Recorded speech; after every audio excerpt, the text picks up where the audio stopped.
Okay, that's great. Welcome to everybody to this decision day. What's a decision session with 3 decision days? Welcome to all the deputies as well. I'm just going to take you quickly through the process, and it'll be very clear that when you'll be called, and Katie will help with that. So just say apologies. If everybody else can go on mute, that'd be handy. Thank you very much. So welcome to these decision days of the Executive Member for Highways Operations, Councillor Russell Oppenheimer, and the Executive Member for Climate Change and Sustainability, Councillor Jan Warwick, and myself, Councillor Rob Humby, the Executive Lead Member for Economy, Transport and Environment. So these decision days are being broadcast in one session, live on YouTube via the County Council website. I would also like to welcome Councillor Steve Philpott, who is the selected committee chairman, and also Councillor Martin Todd, the opposition spokesperson. I think we have apologies from Kim Tabor, the Labour spokesman, Katie, I believe. So before we get going, I just want to make it clear that this is one session of 3D days. I will be chairing this first session, and then I will be handing over the chairmanship to the 2 other exec members, but that'll be very clear at the time. So we'll start with my session and my D-Day. I don't have any deputations for my decision day, so we're now going to move straight on to agenda item 1, and I'm going to ask Keith Wilcox just to briefly present the paper. Keith, thank you. Okay, yes, good afternoon, Chairman, thank you. This report really sets out the background to all transport partnerships with relevance to the County Council. It provides an update in terms of the relevant business plans for regional transport bodies, and really it's trying to set out a high-level interim policy framework to guide the various studies and the work undertaken by these transport entities. Just in brief, in terms of some context, Hampshire County Council is currently engaged with 3 such sub-regional transport bodies and have been for the last 4 or 5 years. Firstly, the Solent Transport, which is very much a Hampshire, Portsmouth, Southampton and the Isle of Wight, has provided valuable sort of cooperation and coordination of transport issues, and it's widely recognised as a pretty good practice. Secondly is the Transport for the South East, which covers a large geographical area to the south and west of London, encompassing counties of Kent and east and west Sussex, Surrey and former Berkshire, also some unitaries. And the third is the Western Gateway, which is a subnational transport body more to the west, stretching from Dorset to sort of South Gloucestershire.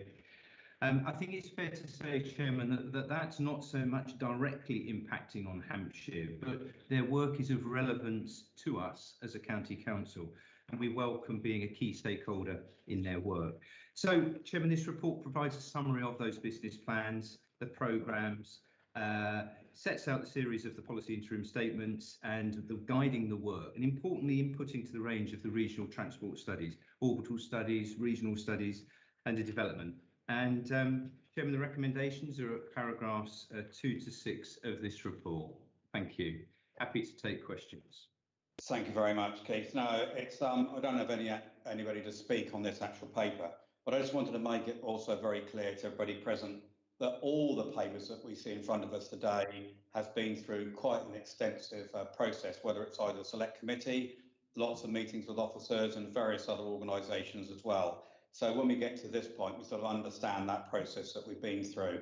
I just want to make the point very quickly. I'll come to you in a moment, Councillor Todd. I understand you want to speak.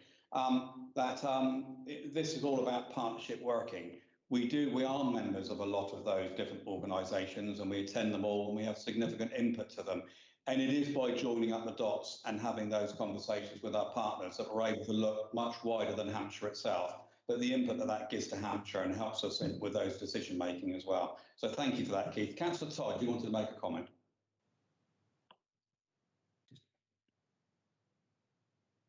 We can't hear you, Councillor Todd.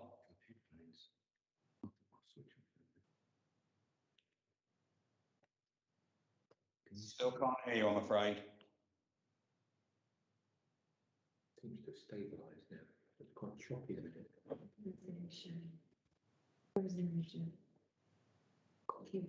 If everybody else could mute themselves. Councillor Todd, have you tried unplugging your microphone, just using your own? Yeah, I'll try you now. No, you've gone again. I think it's probably your connection. You'll have to unplug your headphones now.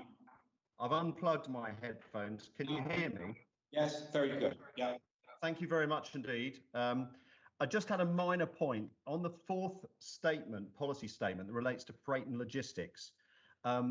There's a piece of work that's been done by Network Rail and Highways England. It's framed in terms of adequate links for freight movements. There's a piece of work going on at the moment by Network Rail and Highways England called the Solent to the Midlands Multimodal Freight Strategy, which is trying to be a bit more transformational. There's kind of one sentence in there about working with Transport for the South East, but it has quite a lot to say about Hampshire, for example, about having an alternative route for freight between Basingstoke and Reading and stuff like that. So my only thought on the fourth policy point, I don't think it requires a change to any wording, is that we should make sure that Transport for the South East is actively tied into that, and it goes beyond.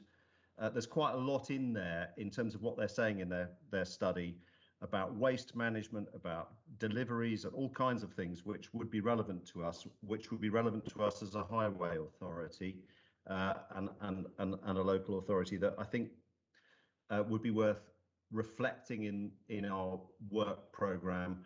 And as it said, I think the word adequate in there isn't quite strong enough. And I think a more rail first transformational approach, which to be fair is what we've outlined in the other three recommendations, would be sensible. Okay. Yeah, okay, I understand that. I'll let Keith make a comment on that in a minute. What I would say is, you know, I sit on the shadow board and Keith attends as well, and we can make that very point to Transport for South East. Keith, would you just like to make a brief comment on that? Yeah, thank you, Chairman. I think it's a valid comment. I think we need to ensure that in our dealings with Transport for the South East, we make sure that the aspects that Councillor Todd has mentioned are joined up through the various studies. So, yeah, I think we certainly can do that, Councillor Todd. Okay. Are you happy with that, Councillor Todd? No, that's very helpful. Thank you very much indeed. Much appreciated. Okay, thank you very much. I don't have anybody else further to speak as far as I can see. Katie, you'll let me know if there is. Okay, so I'm very happy to accept the recommendations as set out in paras 2 to 6 on page 5 to 6. Thank you very much, Katie. Okay, so now we'll go straight on to agenda item 2 of my D-Day, which is the ETE Capital Programme. And I think Maria's just going to give a brief run through the paper. Maria, over to you. Thank you. Thanks very much, Councillor Humby. So this is primarily a financial report, which provides a brief summary of the year-end position for the last financial year regarding funding and expenditure, as well as some delivery achievements. It also summarises the early progress made so far in this financial year. There are 4 recommendations in paragraphs 1 to 4. And I'll just pick out some key highlights to mention from the reports. With regards to expenditure and finance for last financial year, the gross capital spend across the whole of ETE's capital programme was £104 million. That's 37% higher than the previous year, and the highest capital spend of the department to date. Of this spend, over 40% was funded from competitively sourced external funding, such as LEP, both M3 LEP and Solent LEP, DFT and Highways England. The year ended with a carry forward of £25 million. That was a planned carry forward, mainly for the structural maintenance programme to be ring-fenced for future schemes. On the delivery side, for last year, the structural maintenance programme had a successful year, completed 478 schemes, despite the challenges that COVID presented. Significant activity also took place in the integrated transport programme with spend of £50 million, which included the completion of the Thorney Cross roundabout with a final cost of just under £8 million. Also, last year agreements were signed for almost £90 million split across M3 LEP, Solent LEP and the DFT. The schemes under £2 million, more than 30 schemes were implemented across the county. Also, not part of the capital programme, but revenue funded. There were over 40 Tranche 1 emergency active travel fund schemes also implemented. Casualty reduction had a successful year with 66 schemes completed, and Waste saw the completion of feasibility work on 2 sites in North Hampshire. Also within the flood programme, there was significant progress made on the Buckskin flood alleviation scheme and the Maidstone and Middle Bridge elements of the Romsey scheme. So the second part of the report looks forward to this current financial year, and the forecast spend for this coming year is £152 million based on the estimate in the January 2021 report. This may need to be adjusted in future reports to take account of programme changes throughout the year. An emerging risk to achieving this, though, might be the materials shortages within the sector of some items such as cement, bricks, timber, steel and plastic. These are in short supply due in part to global economic events, but updates will be included in future reports as the picture becomes clearer. Following the government announcements for the highways maintenance funding in February of this year, structural maintenance has had standard allocations reduced by 24%. Overall, the funding allocated to Hampshire County Council is 38.8 million, which is a drop compared to 51.1 million in the previous year. The impact on the network resulting from this reduction is detailed in a report elsewhere on this agenda. These changes mean that the revised budget allocations are now 65.4 million for structural maintenance, and that alludes to the second recommendation in this report. Structural maintenance are off to a strong start already this year. At 7 weeks already, over 55% of the year's programme schemes have been ordered. Major scheme programme of over £100 million is continuing in or progressing in the construction stage. For the programmes under £2 million, that has 80 schemes totaling in excess of £48 million at some stage of delivery, which includes the active travel schemes of over £3 million with a capital and revenue mix. The transport programme also includes progressing the pipeline of almost £40 million worth of Transforming Cities Fund schemes designed to improve bus journey times and provide enhanced facilities for pedestrians and cyclists. Within this programme, there are 2 further recommendations for 2 new schemes to be entered into the capital programme. The first is Andover Road signalised pedestrian crossing at a value of £260,000 and the Eastleigh area bus infrastructure works at a value of £416,000. The paper goes on to detail more about capital programmes for waste, casualty reduction, economic development and community transport, but I'll leave that for you to read, and I'll end the summary for this report at this point.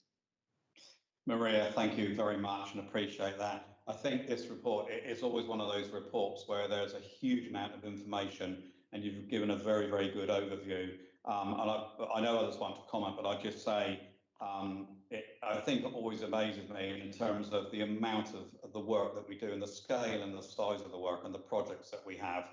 So thank you for that. But I do also, I think, Councillor Todd, you wanted to comment on this one, I believe. Councillor Todd. Yes, thank you, Councillor Humby.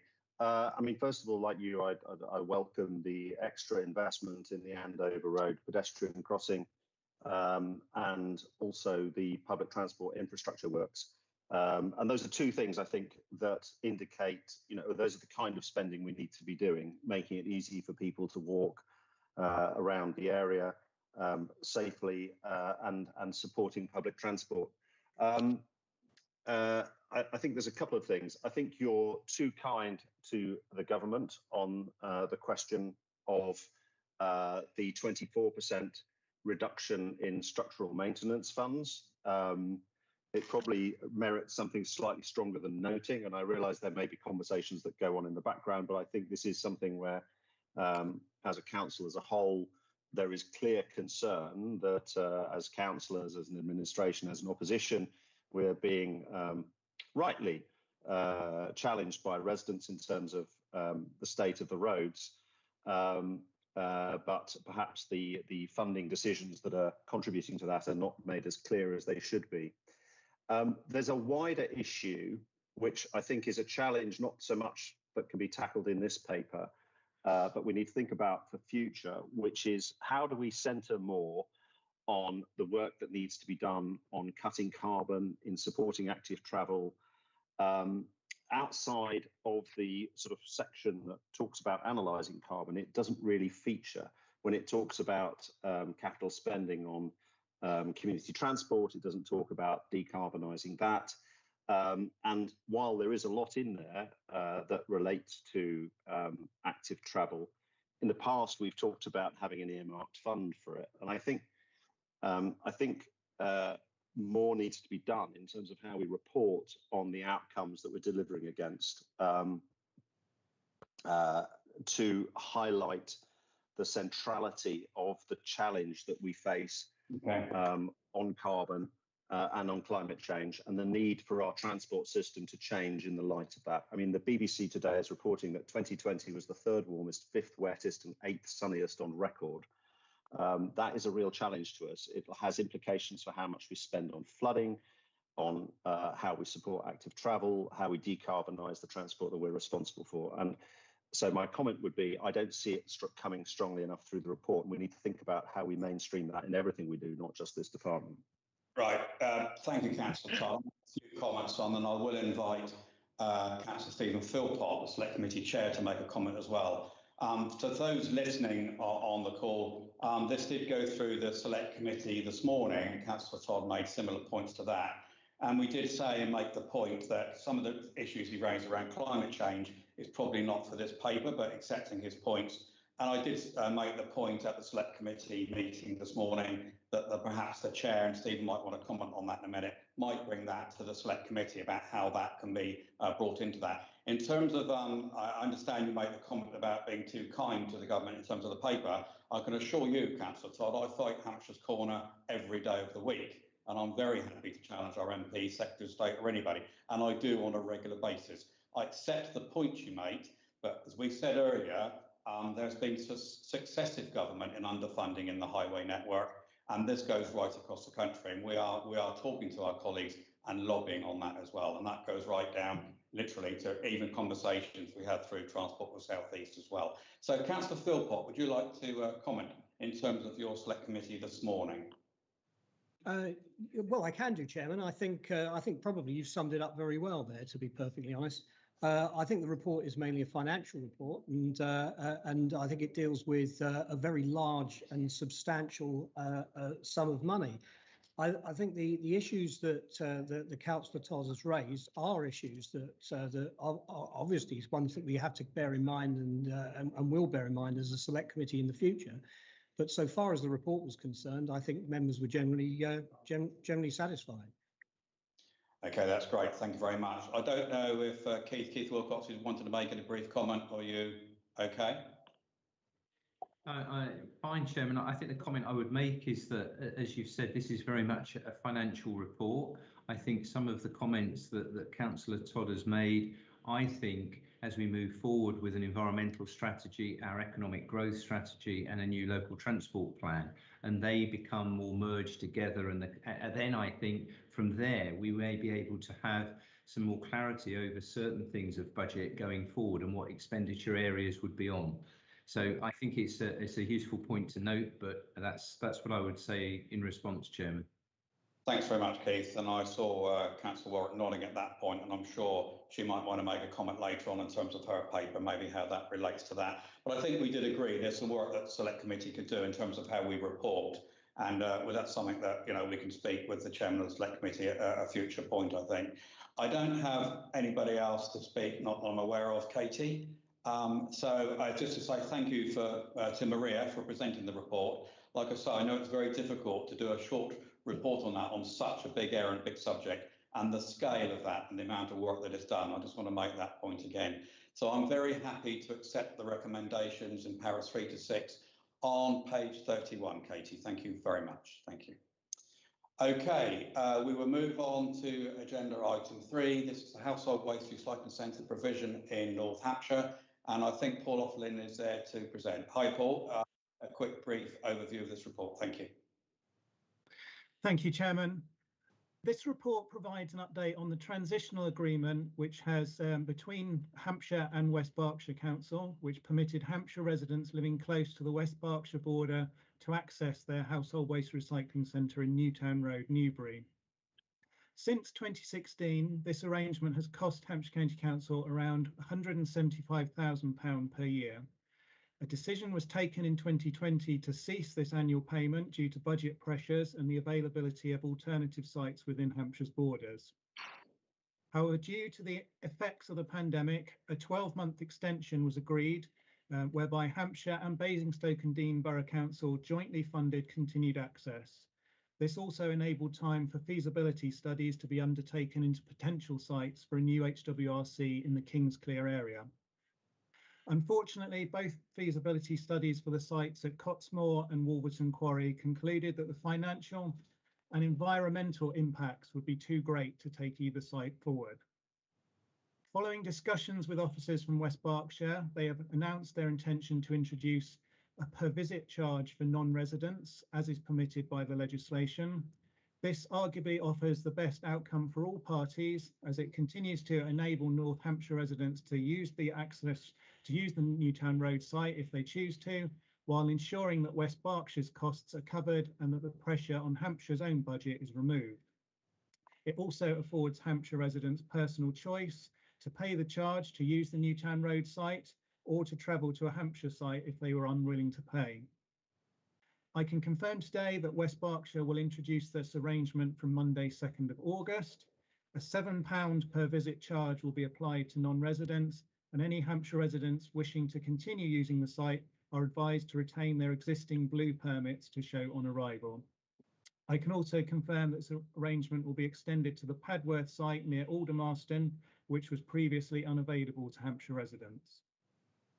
In summary, Chairman, the report recommends that the outcomes of the feasibility studies and West Berkshire's proposed new arrangements are noted, and as such that the previous transitional agreement is brought to a close on the 31st of July.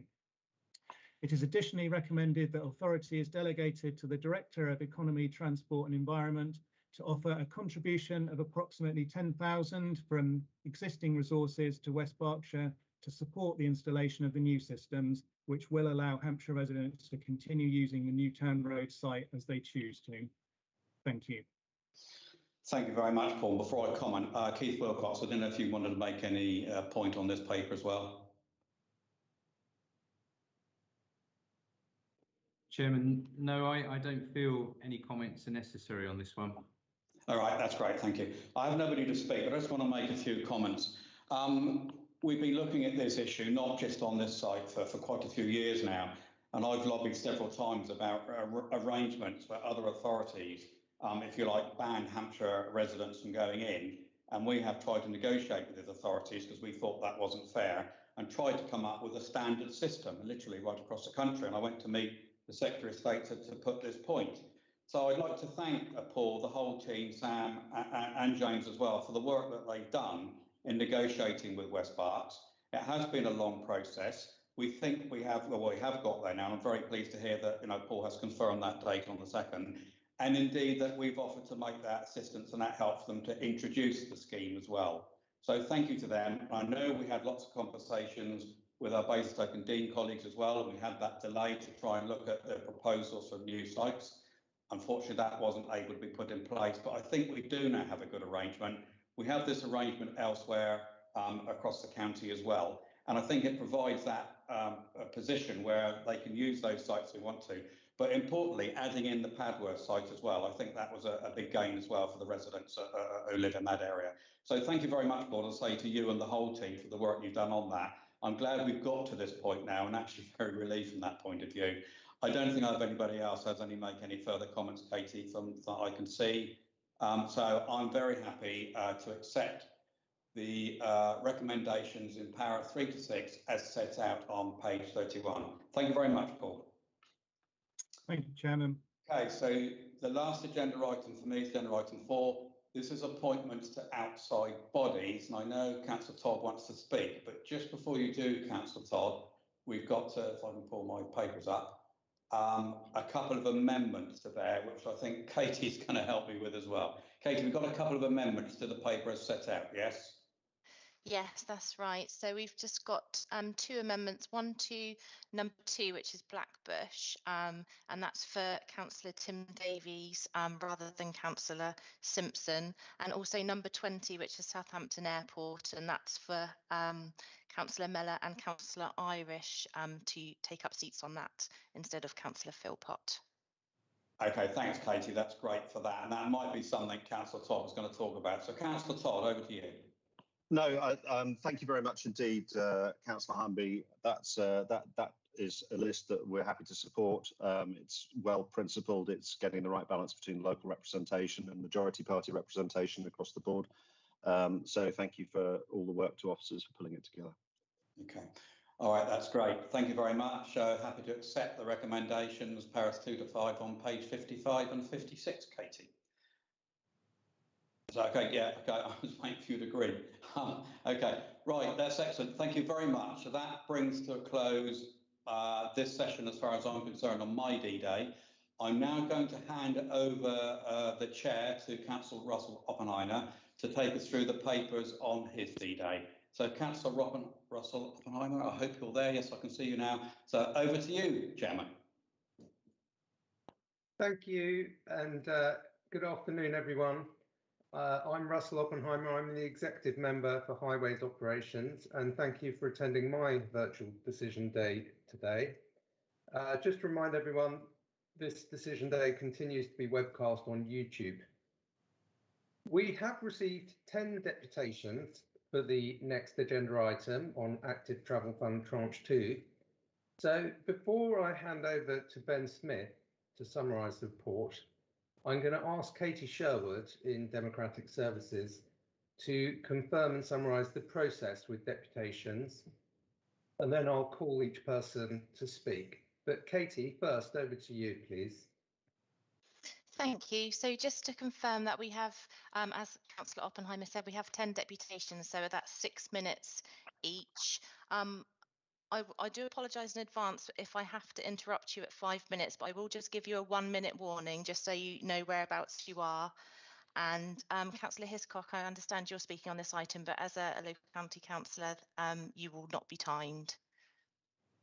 Thank you for that. Good. Thank you. Katie. And can I just say to all the deputies, we're going to be in listening mode. We want to hear what you've got to say, but if you can keep it below 5 minutes, that would be great, because there's some things I'd like to say. I'd like there to be time for me to say some things at the end.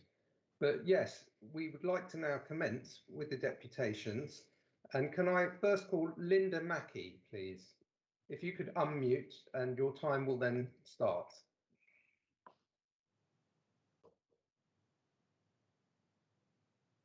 Good afternoon, everyone.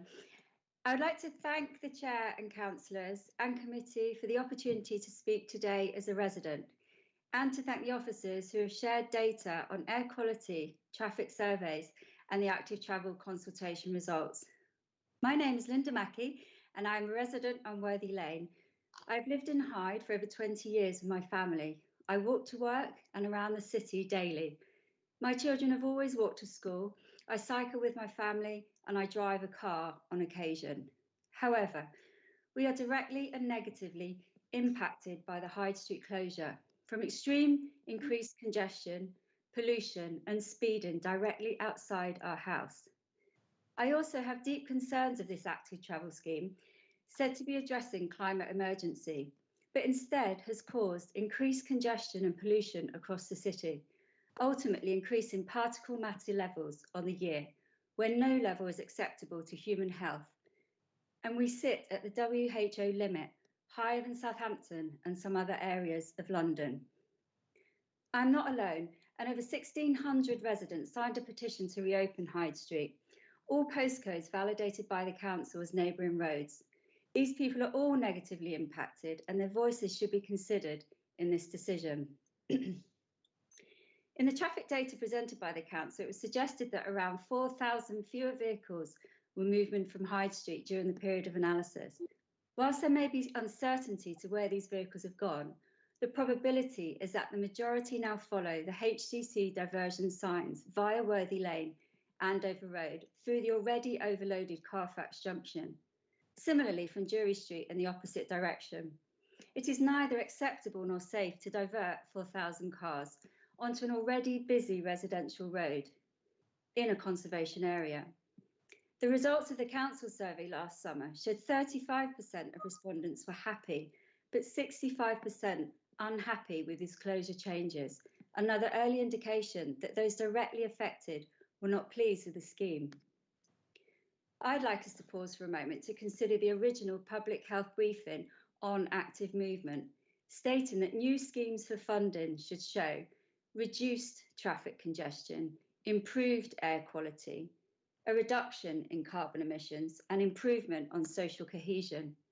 The government instruction on implementing such measures requires local authorities to consider the impact to the community. This includes listening to residents and the evidence they provide, and to ensure such schemes have the wider support of the community. I believe this closure has not delivered against these goals. Congestion and corresponding pollution has worsened, and the community is sadly divided. This has caused a considerable amount of stress and anxiety to all those impacted to gain a voice at a time when we were all experiencing the pressures of a pandemic, with family loss, children at home, and whilst working from home. Yet again, we see only beneficiaries and local interest groups being consulted during the process for change, which does not create a democratic or a fair movement pattern. The current winner-losers approach has no place in modern democracy in Winchester, and simply shifting and accentuating traffic congestion is not an acceptable solution. Having had this scheme in place for over a year, it has shown little impact to changing behaviours, and we simply cannot deliver a plan that makes pollution worse. It is good to see officers are recommending to open Hyde Street, recognising those negative impacts. Hyde Street is not a sub-issue of the congestion, it is the main B road into the city. Rather than congest and divide the city for 0.2 miles of cycle track when better alternatives exist, I would urge you to support the recommendations presented in the decisions. We welcome a refreshed focus of positive alternatives, including upgrading existing routes through River Park and how improved public transport could be exceptionally accessible. This will have significant impact on changing behaviour in travel, and this should be the central focus before any road is closed. By creating inclusive proposals, you would gain the support of the wider community, creating a win-win solution. Thank you to the Chair, Committee and Council for listening, and I look forward to observing the outcome. Thank you. Thank you, Linda. Appreciate all of that. And we'll move straight on to the next deputation from Sue Cole. If you could unmute, please.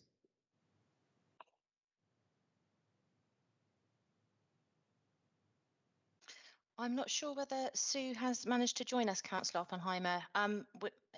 It might be worth returning to see it at the end to see if she's managed to join. Okay, good idea.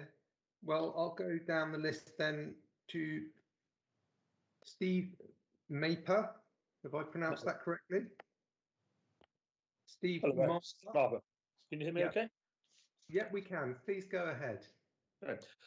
Mr. Chairman, ladies and gentlemen, thank you for this opportunity to speak. I do so simply as a long-term, more than 30-year resident of Monks Road in Hyde, rather than being directly adjacent to, to High Street itself. And it's worth saying I prefer to travel around the city on foot or bicycle wherever I can. Now, regarding the closure of the south end of Hyde Street, sorry, I'm not, haven't got my camera on. Can you see me okay? You can hear me okay? Yeah, we can. Okay, I'll continue. Regarding the closure of the south end of Hyde Street, one can see why this was an initial option, particularly if you're looking at the map perhaps, but I think the officers, having looked at the idea further and noted the net additional congestion elsewhere and pollution demonstrated by the temporary arrangements and consulted with residents, of course, then I think the recommendation not to proceed at this point is entirely right. As I recall, most elements of the scheme for the city as a whole gave a specific benefit for each. This was not so obviously the case for the Hyde Street closure of traffic as far as I could see, with the questionable exception supporting social distancing, but that's now at least in principle obsolete under the latest government rules. However, I accept, of course, that a number of people who actually live on Hyde Street itself like the arrangements because they have fewer vehicles passing in front of their houses.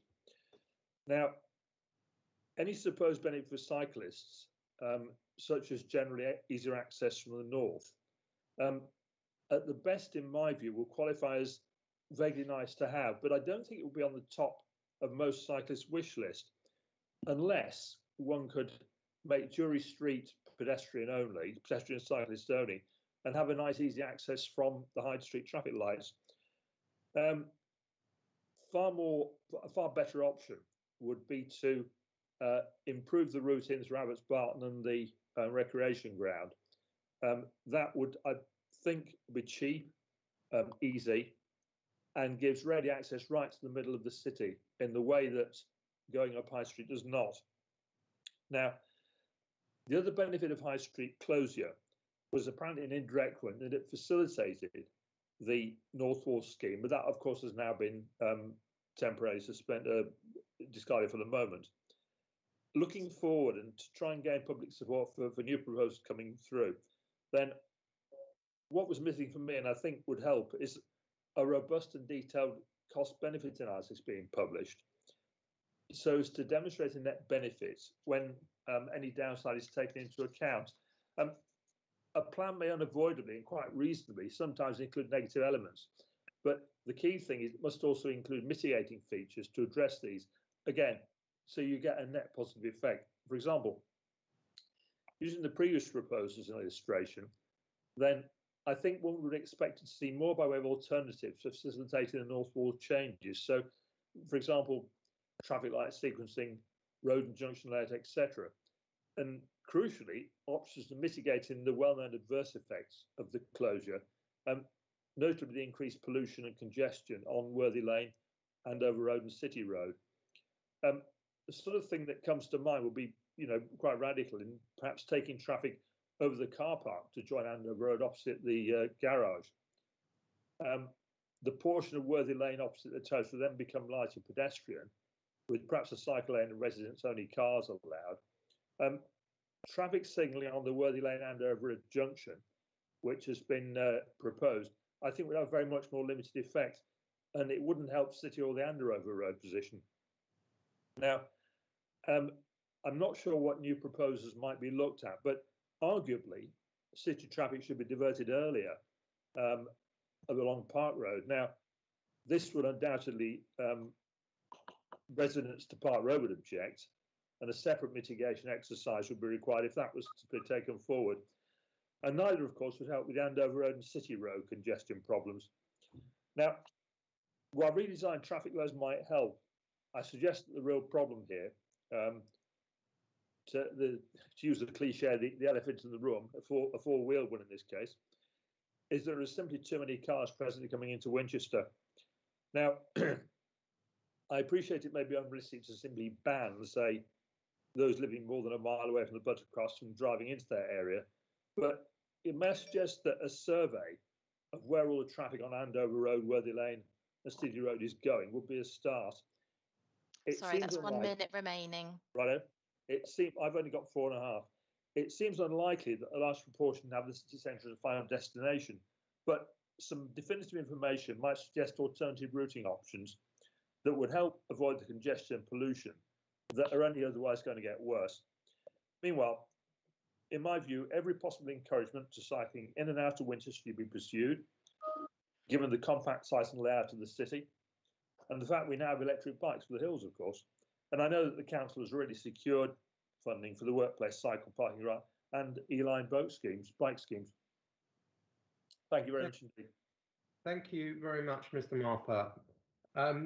So we'll now proceed to the next deputation from Nigel Wood, please.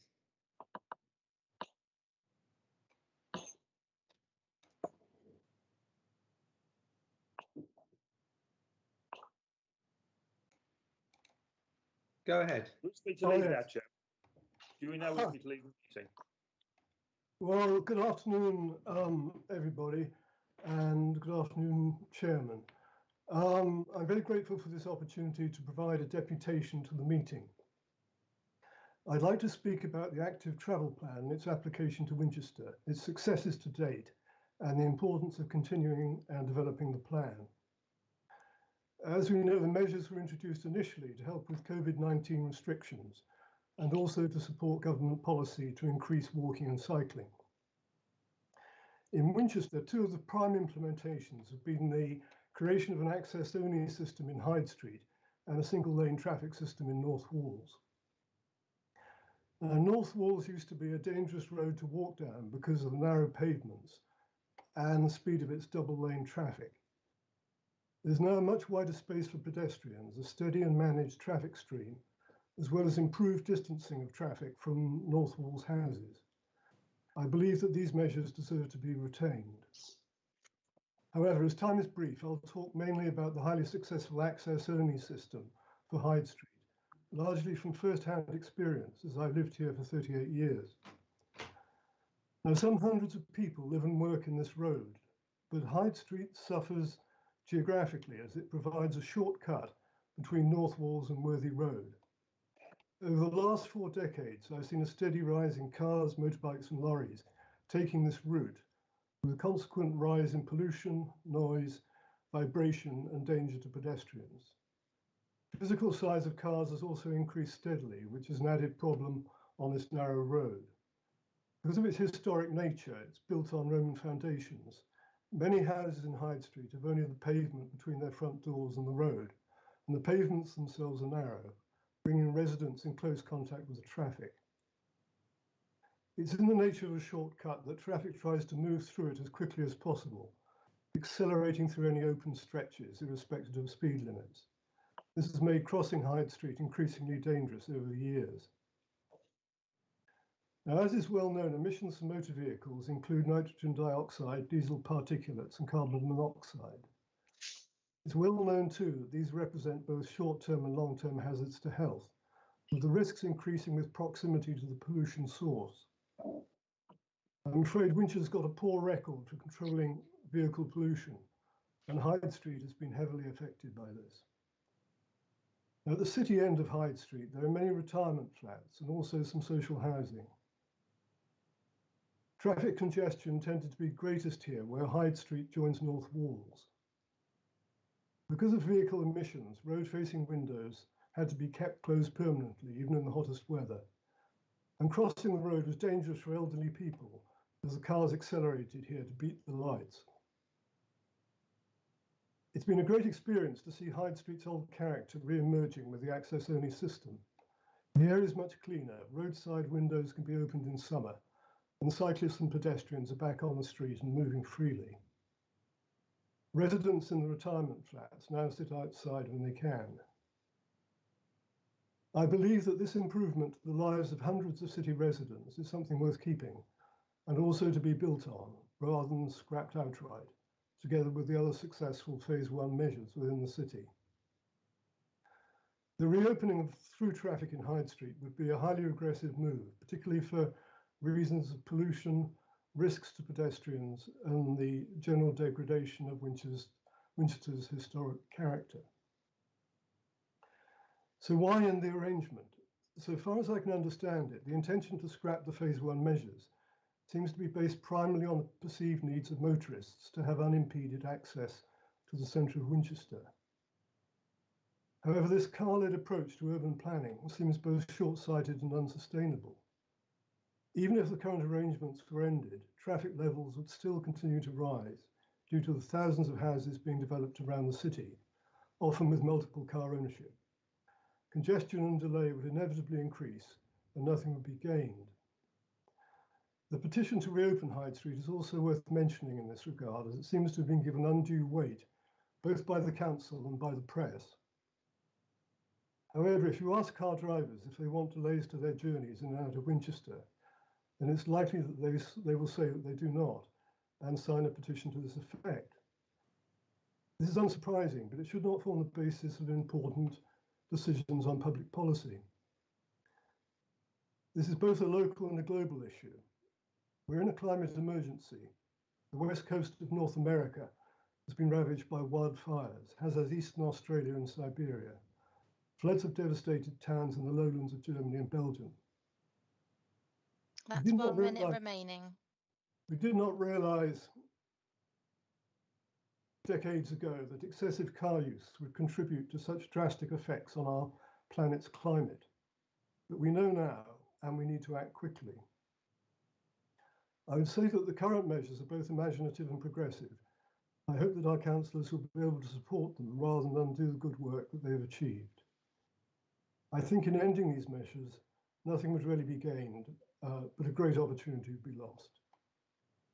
Thank you for your time. Thank you, Mr. Wood. The next deputation is John Arthur. Mr. Arthur, could I invite you to unmute and give us your deputation, please? Okay, can you hear me? Yep, we can hear you. Okay, thank you, Chairman, for the opportunity to speak today. I'm John Arthur and speaking on behalf of Cycle Winchester. First of all, we would like to welcome the positive decisions to create contraflows on Parliament Street and St Peter Street, the work going ahead on the High Street, the Romsey Road and Clifton Terrace, although we would like to urge that would also include a cycle cross element. And of course, we do fully support the continued closure of Great Minster Street. So these are all good things, but fundamentally we feel a disappointment, a great disappointment actually, with the schemes that are going to be discontinued. We think it's a real missed opportunity.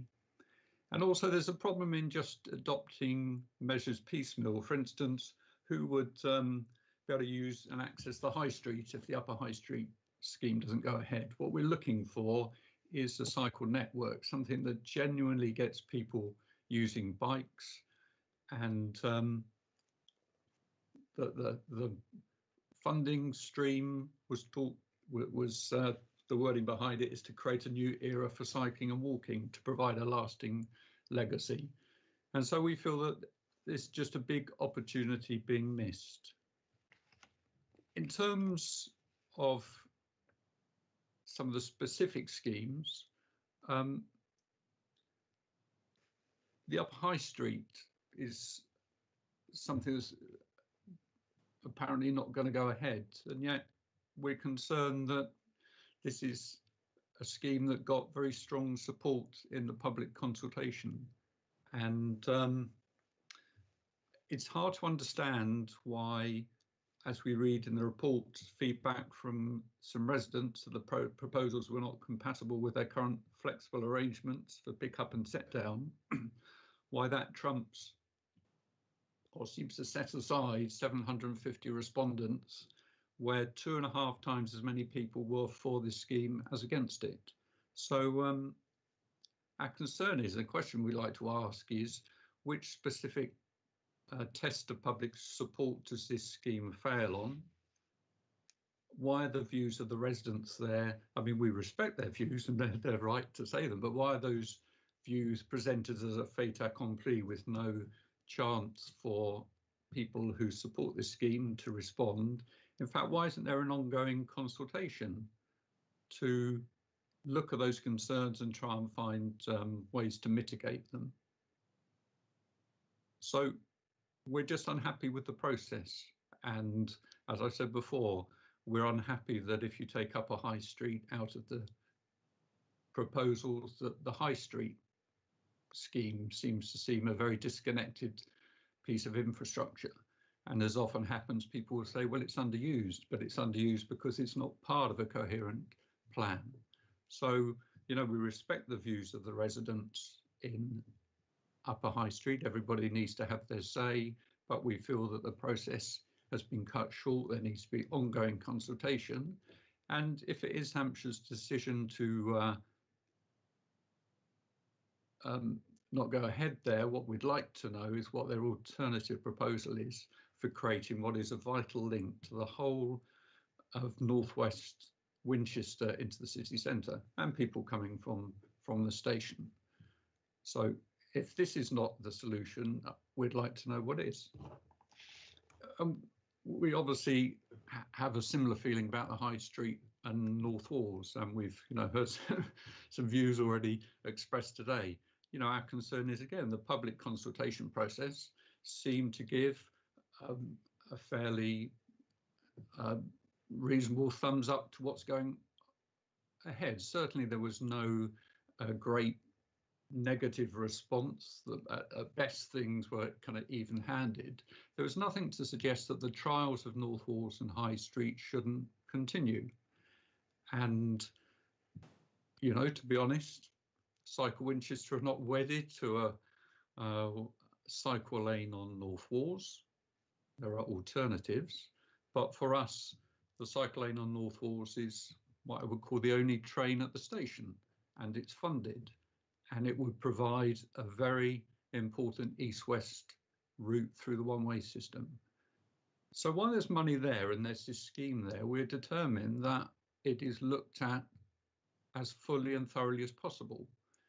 And as I'm sure people are aware, West Sussex County Council.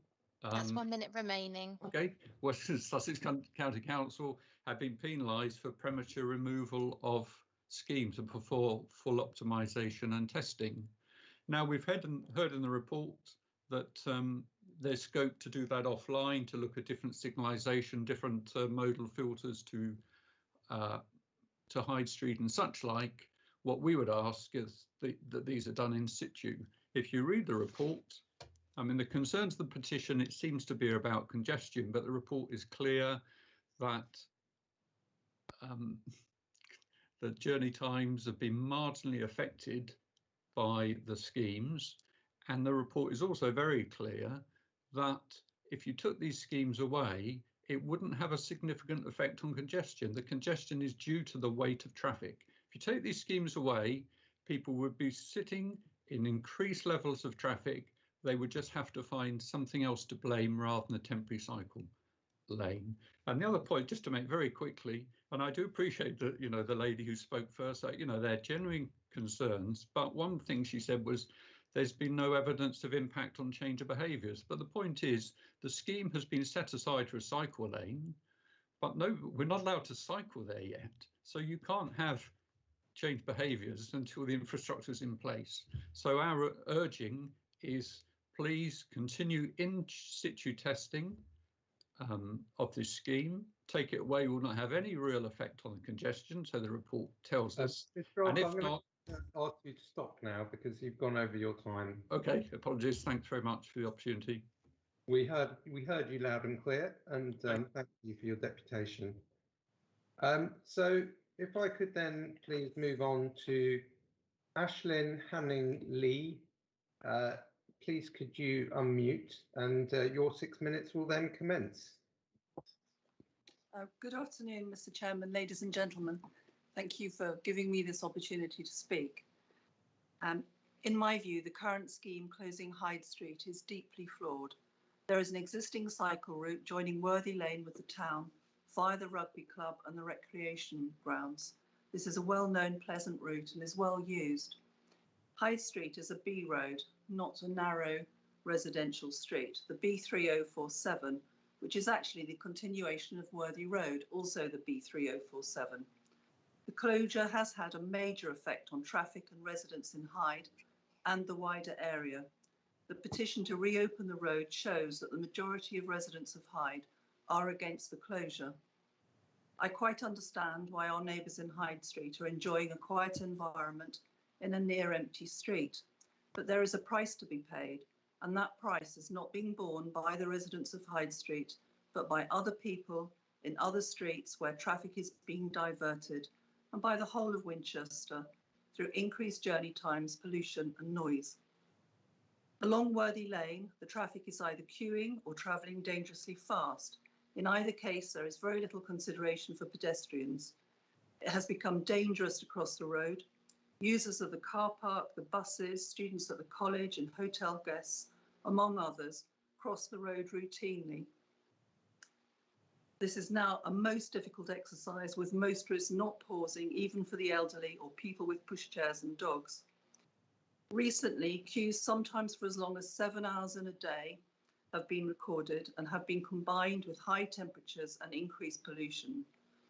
Drivers are often angry and unpleasant due to their frustration, sometimes playing loud music with open windows, beeping their horns, etc. There is also an increase in large vehicles adding to the noise. It's currently often difficult to hold a conversation on the front doorstep. I live in Worthy Lane. Cars routinely drive on the wrong side of the road to turn right at the junction with Andover Road.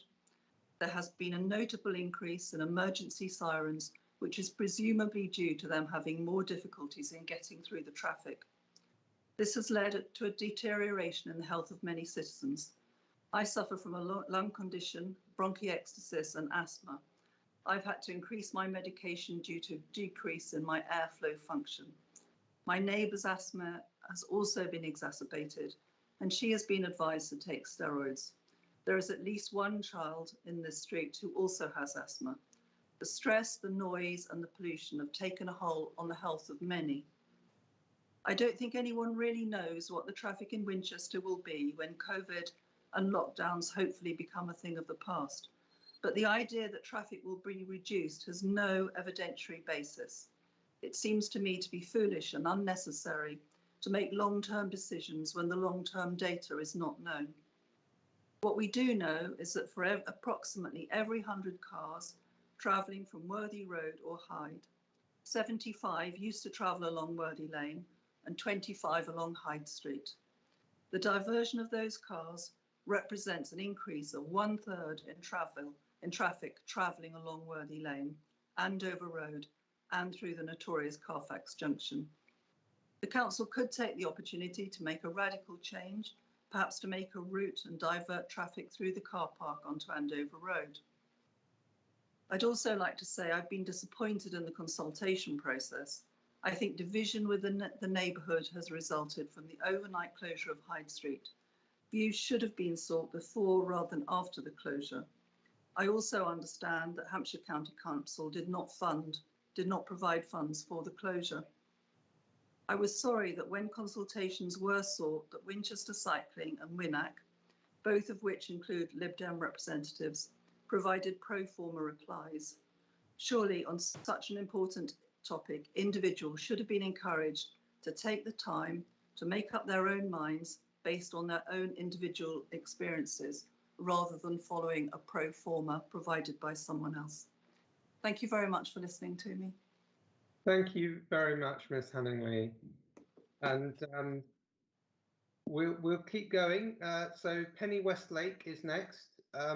Penny, can I invite you please to unmute? Hello, can you hear me? Okay. Yeah, we can. Okay. Yeah. I won't put the video on, it'll ruin the sound. Okay. Okay. Well, thank you for the opportunity to speak within this section of the agenda. And I want to speak specifically in the context of the Hyde Street closure. Within the context of some of the other agenda items we've heard, this represents a kind of microcosm of, I think, transport policy, environmental policy, all sorts of things. The closure of Hyde Street and a lane of North Walls was billed at the beginning of the pandemic restrictions as necessary for pavement users to be able to socially distance effectively. And no mention at the time was made of active travel plans or any other reason. Many people, including myself, who would be inconvenienced by the closure, accepted this as a necessary emergency measure. However, once it became apparent that the closure might become permanent, slight alarm bells began to ring for myself and many others. And as predicted, the pollution problem was just moved to Worthy Lane and City Road. Unfortunately, the wind blows, so it probably didn't reduce in Hyde. So active travel. In these papers, there's no actual definition given about what this is. Yes, walking and cycling, all good, and all good things good for the environment. But simple closure of a row of roads is really not the way to go about it. There are a number of reasons why people want streets such as Hyde Street open to traffic, albeit with calming measures and speed limits. I mean, put some speed bumps in, things of that nature if necessary. And most of these reasons are due to the need for commerce and daily living. If Winchester is to continue to be a thriving city, it does need to maintain normal commerce or simply become a tourist Disneyland. Simply closing roads to traffic is not the answer. It just moves the problem and the pollution around the corner. I thought about this and I thought I would give some personal examples of this. I used to go to town to get vegetables and fruit from the market. I live 2 miles outside town. I would use Worthy Lane and Hyde Street normally to get to Winchester. But of course, it's nowhere near the park and rides unless I drive all the way around the outside of Winchester to get there. A bus fare return from 2 miles away is £3.80. So walking and cycling 2 miles is doable, but my middle-aged self can't manage it easily with 10 kilos of vegetables, even if I had the time to do it, which unfortunately I don't. Another example, my mother is 91. She can no longer walk further than about 5 meters. To get her to her hearing aid appointments in town is nearly impossible now. While I appreciate we do obviously have to have a green agenda, but this is not the way to go about it. The result of closures like Hyde Street is, in one sense, good for the environment, but we just stop going. We use deliveries and more and different other methods, and we go to out of town places using more transport, taking more mileage on the roads, and we find places outside town. It just moves the problem. I noted point 45 in the document gives consideration to apparently the nature of private vehicle travel has changed. It seems to be more leisure, holiday, shopping, that kind of thing. That's quite interesting because it suggests that people are thinking about their journeys. Possibly that's an indication of less congestion at specific peak times for work, but that may change as the restrictions for COVID-19 change. In some ways, air quality in Winchester would benefit with less cars on the road, but it also means that businesses in Winchester, other than coffee shops and restaurants, will die. I would have been interested to see the geographical distribution of the consultation results, because I strongly suspect that those who said they would use active travel in the area are residents who live within a mile of the cathedral, for example. However nice it may be for them, I'm assured that these residents have not got rid of their cars and still wish to use them on other people's streets. So having talked a little bit about why simple closure of roads to traffic is not useful or practical, perhaps some consideration of other possibilities, ideas for reducing traffic in Winchester might be more positive. There's 1 minute remaining. I have 3 suggestions. Buses. Many people who could, including me, do not use the buses as they are way too expensive. The age for receiving a bus pass in Winchester is now 67, unlike London, where travel passes are given at 60. Given the demographics of Winchester, perhaps this could be a positive move to get traffic off the roads.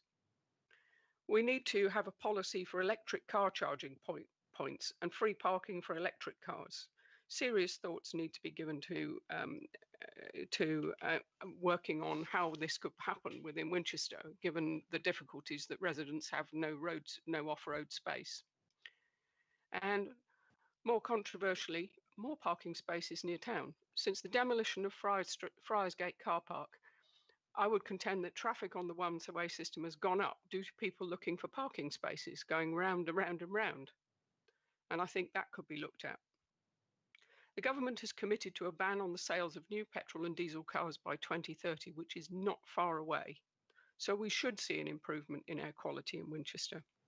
Finally, I hope that in the general active travel plans, consideration has been given to the timing of the plans. When work starts on the M3 Junction 9 improvements, we will need every bit of road space, unfortunately, in Winchester to keep moving. I support the recommendation that Hyde Street is to be reopened. Thank you. Very much for your deputation there. And we did give you a bit of leeway there. But we do want to hear from everyone, so we do need to keep going. And we've got 3 more deputations.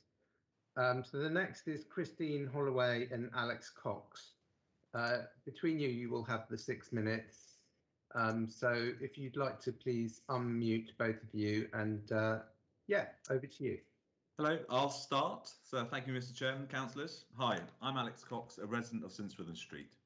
What qualifies me to speak? I've grown up in Winchester. I went to Henry Beaufort, Pete Simmons, and I run my own business based in Winchester. I've lived in St Swithin Street for 25 years. To save you working that out, that's from 1996, so quite a while. COVID has been tough for everyone. However, if you look at one positive, it would be how our community has come together. Businesses have pivoted into new directions, keeping going and continuing to provide services to the community. A good example of this is the new cafe culture that is establishing itself in the square. We've seen a reduction in traffic down the narrow streets of the Rat Run since Swithin Street, Symonds Street and Great Minster Street.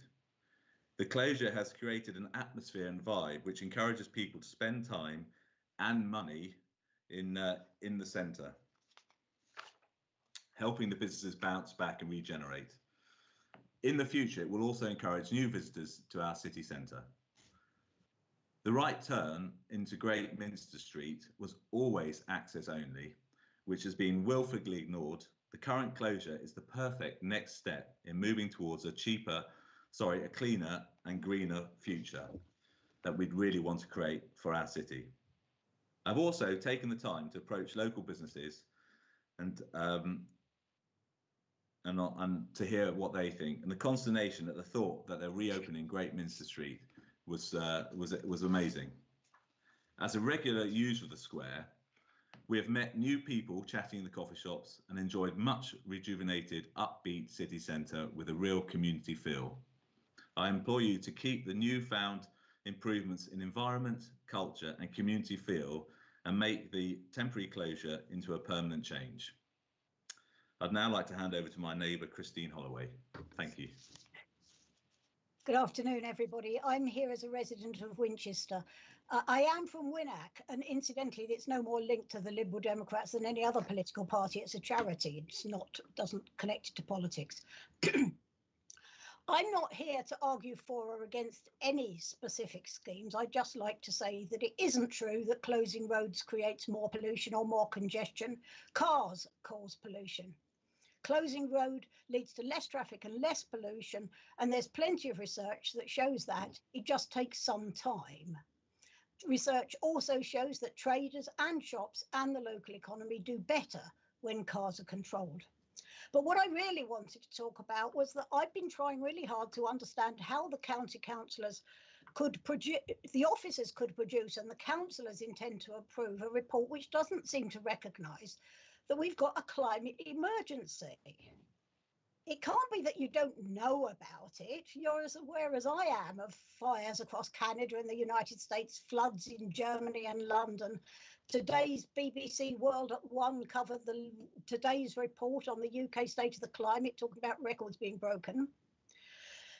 The County Council Commission on Hampshire 2050 concluded that the biggest issue facing us all by 2050 was going to be the climate, and you declared a climate emergency. It can't be because you can't do something, because true, the County Council has limited powers and limited money, and it's doing well cutting its own emissions, but the County Council is the Transport Authority. So transport is one area where you do have power, and transport is one of the biggest emissions causes. It isn't even that you don't have policies, because you've got policies that repeat over and over again that transport must prioritise walking and cycling and then public transport, and that private cars are at the bottom of the list. It can't even be that you don't think you'll get government backing or funding, because both of them are available. We need decisive action, and yet this report just kicks the ball down the road. It's like St Augustine said, please God, make me good, but not yet. So I've been trying to work out what's stopping you from acting, and I can only think of two possibilities. One, you haven't made the connection between transport decisions and the overall emergency of the situation. If you look, for example, at the impact assessment on this, it says, oh, well, we don't have a tool to do it. Well, if you don't have a tool to do it, either change your tools or do it without the tool. Don't just not do it. Or secondly, maybe you're afraid of public opinion, but there's plenty of public opinion, plenty of surveys that shows that actually people really support this. There are local surveys, national surveys, global surveys going right back to 15 years ago. There's 1 minute remaining. Okay. For example, in 2020, the Kantar report for local government found that more than 4 people in 5 in the southeast want reduction of road traffic. 15 years ago, a major European study that the County Council took part in said almost 3/4 of the people supported the principle of reducing car journeys and moving to environmentally forms of transport. A petition to keep the road closures in Winchester closed has attracted 762 signatures in just the last 10 days since it's been up. We've sent you the details, Councillor Oppenheimer. And finally, even if that wasn't true, which it is, even if that wasn't true, the role of leaders, of councillors, is to lead. It's people can't see the long-term implications of their individual actions. It's your job to help them. So please demonstrate how important it is to act and act fast. Keep our roads closed. Keep walking and cycling routes open. Take the climate emergency seriously. Thank you. Thank you, Christine, and thank you, Alex. Next deputation is Sarah Woods, Charles Halliday, and Jack Beard. So if you'd all like to unmute, and you've got 6 minutes between you. Right, good afternoon, everybody. This is a joint deputation from the Rushmore Cycle Forum and the North Camp Support Group relating to the proposed active travel scheme in North Camp. We welcome and support the outline proposals. We're just going to make a few points to ensure that the scheme is as successful as possible.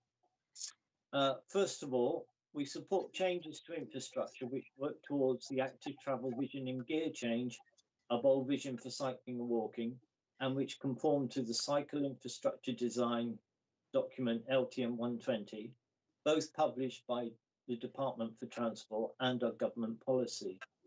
It's essential that the core design principles of LTM 120 are followed. For example, LTM 120, section 1.5, states networks and routes should be coherent, direct, safe, comfortable, and attractive. And in the next section, section 1.6.1, paragraph 1, cycle infrastructure should be accessible to everyone from 8 to 80 and beyond, and it should be planned and designed for everyone. The opportunity to cycle in our towns and cities should be universal.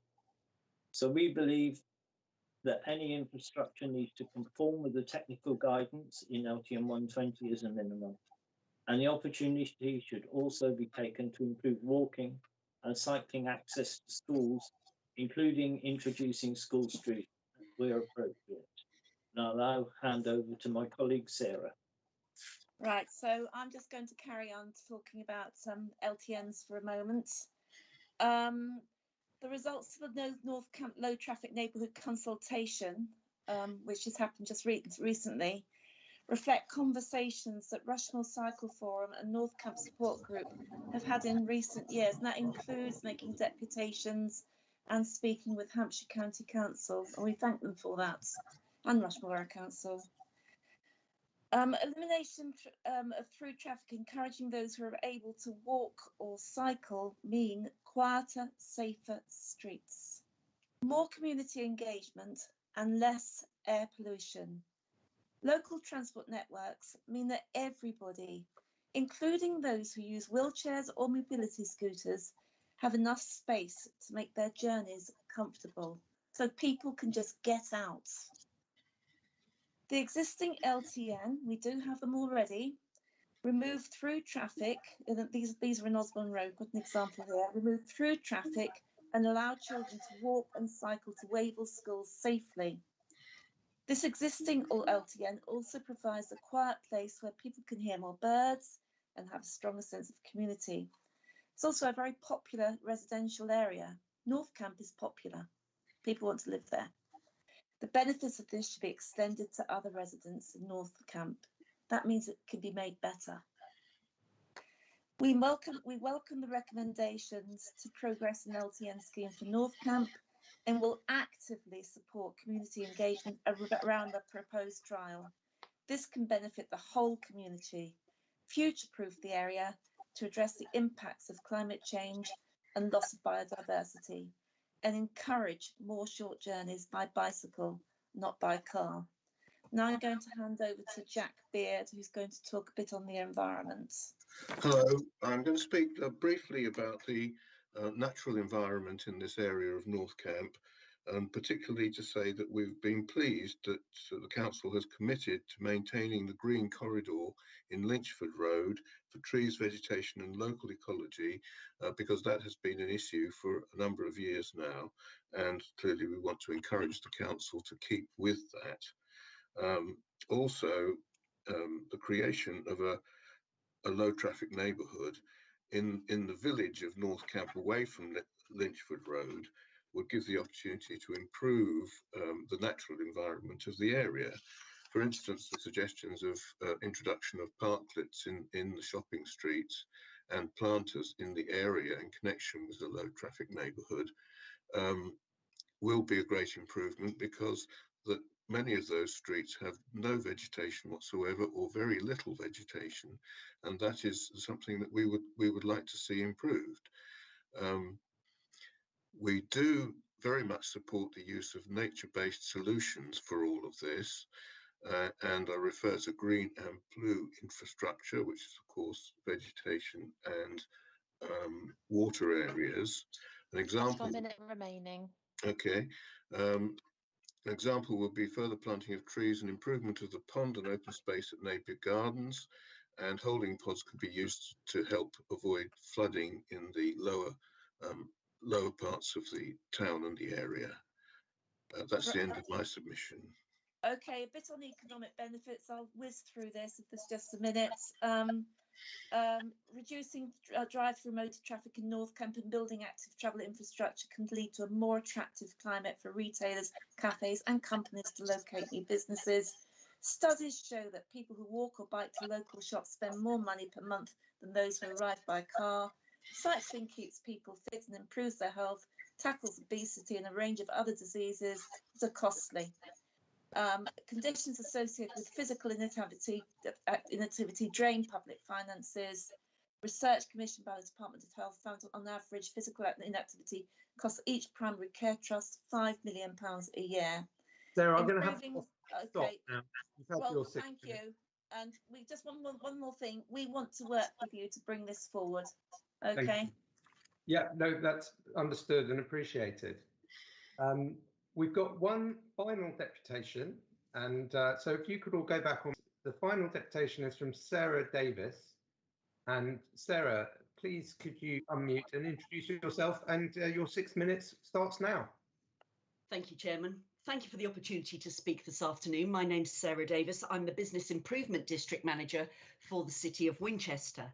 The bid represents over 700 businesses in and around the city centre, including those located in the Square and Great Minster Street, and I refer to point 54 of the decision report.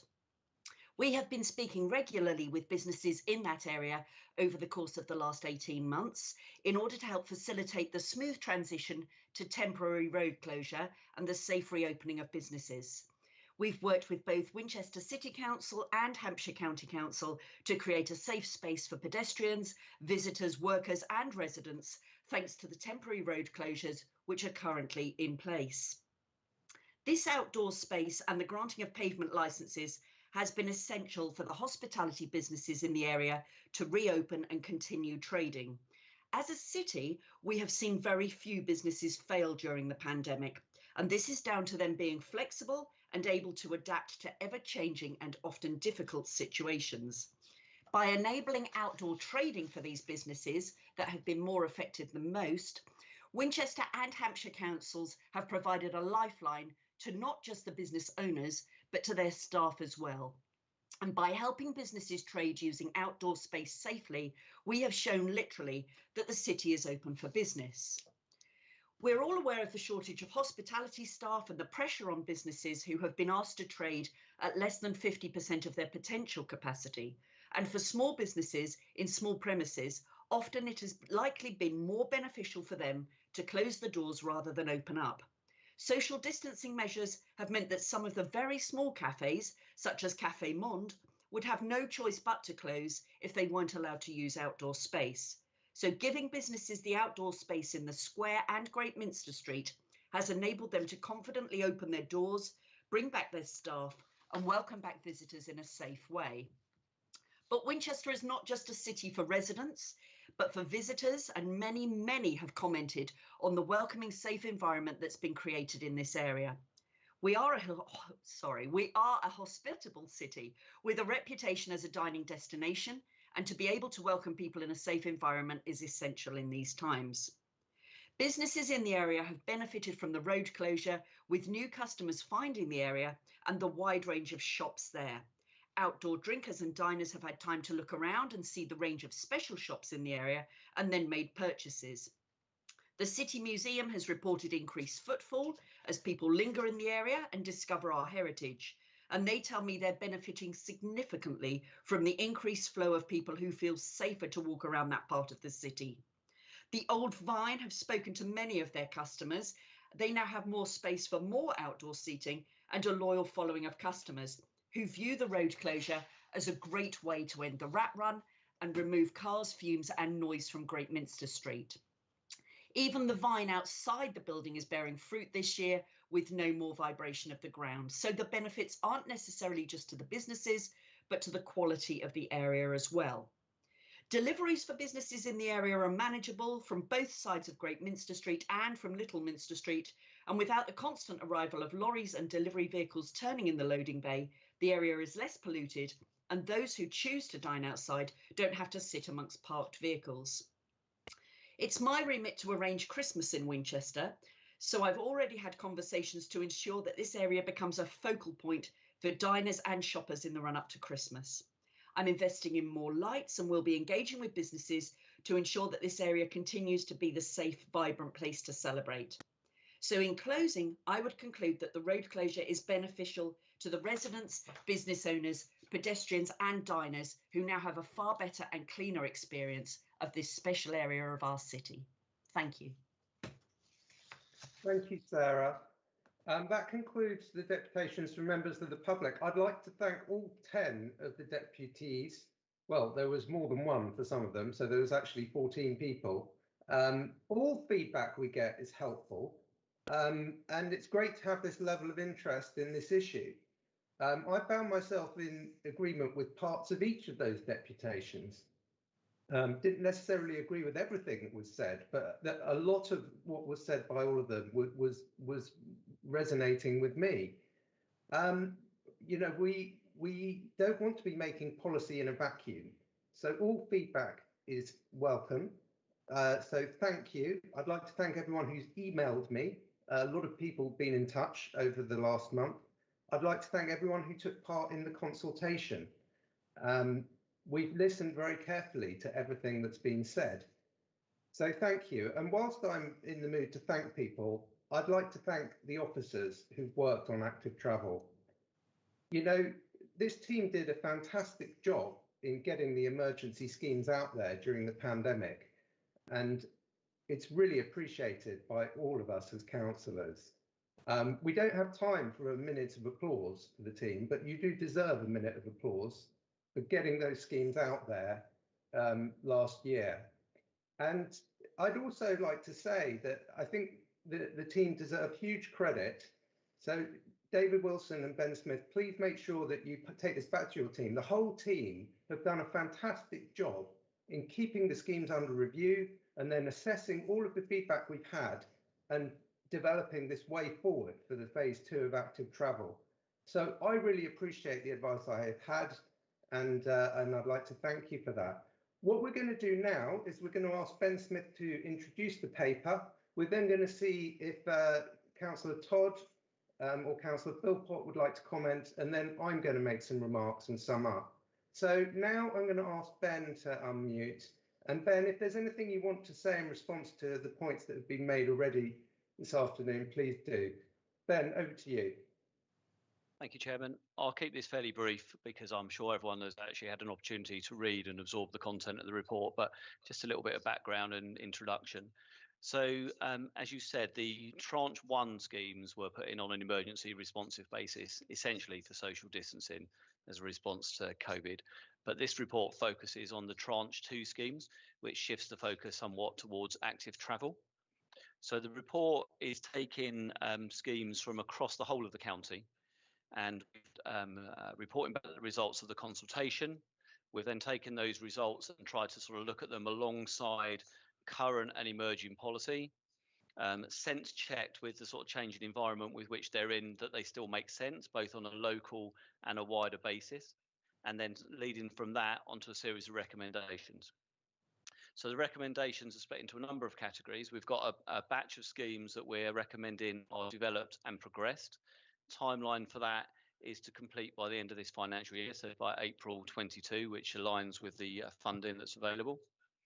There's one scheme that's recommended for removal because it didn't receive support through the consultation and it didn't align with achieving the objectives of active travel. There's one scheme which is at Stubbington, which is yet to be consulted upon because there was a reworking of the scheme based on some very early sort of initial feedback from the local community. So we reworked that before we consulted. And then the final batch of schemes are ones that are recommended to do further work on and develop further, and then come back with proposals. So just in terms of all the deputations there's been, I just wanted to pick up one point, if I may, on the Winchester schemes. In paragraph 52 of the report, it does point people towards the movement strategy, which is trying to pick up and take on board the comments and the consultation responses we've received to date, put that into a broader context, and look at some of the points that have been raised about, you know, the sort of data there is around air quality or congestion and the longer term. And I think there's one of our colleagues from the scheme development and policy team on this call if they were needed to elaborate on that further. But I think what that paragraph points to is a consultation on that later on in this year as well, with a holistic view about how Winchester may operate in the future. So I just wanted to point to that point of that part of the report. So I'll leave it there and I'll do my best to answer any questions that you may have. Thank you, Ben. We'll probably come back to you once we've heard from the councillors. I have been reminded that Councillor Hiscock asked to speak at this decision day. So, Councillor Hiscock, let's come to you next. Councillor Hiscock, are you there? I am. Thank you very much. I've spent the last hour just deleting bits from what I was going to say because everybody else has said it. I don't want to repeat too much. But thank you for letting me speak today about the active travel in central Winchester. I'll try not to repeat the issues of carbon reduction, although they are obviously paramount for the whole debate. The division I represent includes most of the area covered by the Winchester Movement Study that was started some years ago and has made a number of recommendations for further study. The Winchester Movement Study was not commissioned because movement in and around the city was simple or quick or healthy. It was commissioned because traffic was frequently gridlocked, disrupting public transport, including the park and ride buses and other buses affecting transport operations. Freight deliveries and journey times by cars were often interrupted. Pollution generated by vehicles led to the city centre being declared an air quality management area, and it still remains as such. One of the findings of the study was that traffic levels had to be reduced by 20% of existing levels. That was pre-COVID levels, before the city could function properly. This is in the context of aggressive development in areas surrounding the city and was likely to put more pressure on the city centre roads, not less. So what do we do about it? The government has recognised that excessive car use was causing a range of problems in many cities and towns throughout the country. These included such issues as poor air quality, longer journey times, and obesity in the population that can only add to the cost of the NHS in the longer term. One of the answers was to make it more attractive for people to get out of their cars and walk and cycle more. This should be an exciting option in places like Winchester with its medieval street plan, narrow roads and narrower pavements. But given the levels of traffic in the city, just walking on the pavement feels dangerous where drivers habitually ignore speed limits and pavements are only 2 paving slabs wide, or where doors open directly onto the street with only 1 or 2 paving slabs between the door and the wing mirrors of vehicles travelling fast past them. In the case of one street, I'll come on to this in a minute, there is no pavement and people step directly out of their doors onto the carriageway. No fun in a pushchair or wheelchair. In Britain, we seem obsessed by maintaining the flow of traffic, not recognizing the flow of people. Winchester is a prime example of this. The city centre is simply never going to be able to accommodate the number of people who want to take their cars into the centre of the city. But we want people in our city, and people seem to want to come here. So we need to invest in making it possible for them to get in other ways. Park and Ride has been an enormous boon to the city, and so far there is little provision for people from the east or the north of the city. I appreciate there are plans afoot to deal with this, and we are keen to see it happen, but this is not helpful to the people who live on the peripheral of our city or those that live in nearby villages, as we've heard from some of the deputations. What they need are reasonably priced, regular and reliable bus services. The Bus Back Better initiative is supposed to help address this, but of course it won't unless it is backed by real commitment for revenue funding from our central government and commitments to change the culture from facilitating traffic movements rather than facilitating people movements. But we can't all wait for the traffic to reduce. We have to act quickly to allow people to move around the city on foot or bicycle. But this is going to be even more difficult as the momentum of motor traffic is building, with each new home that is built in an area without a good bus service. Changing a public mindset is difficult, even though there are realistic alternatives, but without them, it's hopeless to try. I understand the officer recommendations are to remove the interventions in North Walls and Hyde to allow further study of these roads, but there is no mention of High Church Lane. And can you note this, please? Which is a tiny street that was closed for COVID distancing purposes, but was never suitable for heavy traffic. It is very narrow and used by pedestrians. It's greatly improved by closing to traffic, and I think nearly all residents would be grateful if this little road remained closed, but I don't know if this would mean altering your recommendations in today's paper. The work to remove through traffic from the square has been a revelation to people, and I appreciate Sarah Davis what she said, so I won't repeat all that.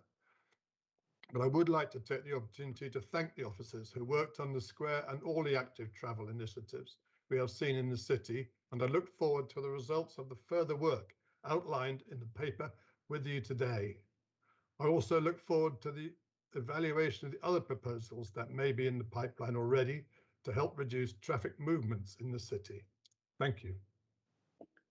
Thank you, Councillor Hiscock. I'll ask Ben Smith to respond on that point about the closure of Hyde Church Street. Let's go next. Hyde Church Lane. Let's go next to Councillor Todd. Did you wish to comment, please? Yes, I would like to comment, please. And although I am a Winchester councillor, and it's important I declare an interest because I'm a personal non-prejudicial interest because I'm the cabinet member of Winchester City Council responsible for the City of Winchester movement strategy. I will try and wear the hat of responding on behalf of the Liberal Democrats across the county. The first thing I would say, just reference to the movement strategy, some of the residents who had concerns about the current situation with Hyde Street did make reference to the need for work on buses, extra work on cycle routes, parking provision, and I would assure them that a round of reports of a paper signed off by myself and Councillor Humby is due shortly, which has a lot to say about all of those and an ambitious approach towards buses. Extra work is being commissioned specifically in light of the Bus Back Better initiative. I think the overall picture that I want to address is, and it was touched on by several speakers, which is that the climate emergency is an emergency. We need to be making change quickly, with urgency and with ambition. The status quo, our road networks as they are not an option, and they are going to have to change. And our historic models of getting around are going to have to change, and we need a plan to do that. And I'm glad that in parts of the county, in Aldershot, Brockenhurst, Basingstoke, North Camp, and for some of the schemes in Winchester, we're getting a go-ahead, we're making those changes. I'm glad that there is a commitment in other places, such as Petersfield and Eastleigh, to work up schemes and get them in place. And although the paper talks about stopping work in Romsey, what was clear in the scrutiny meeting earlier was that the LC whip for Southern Test Valley will mean that we're not giving up on work to support walking and cycling there either, which is very encouraging. And Sarah Davis from Winchester Bid highlighted the big opportunities when we get this right.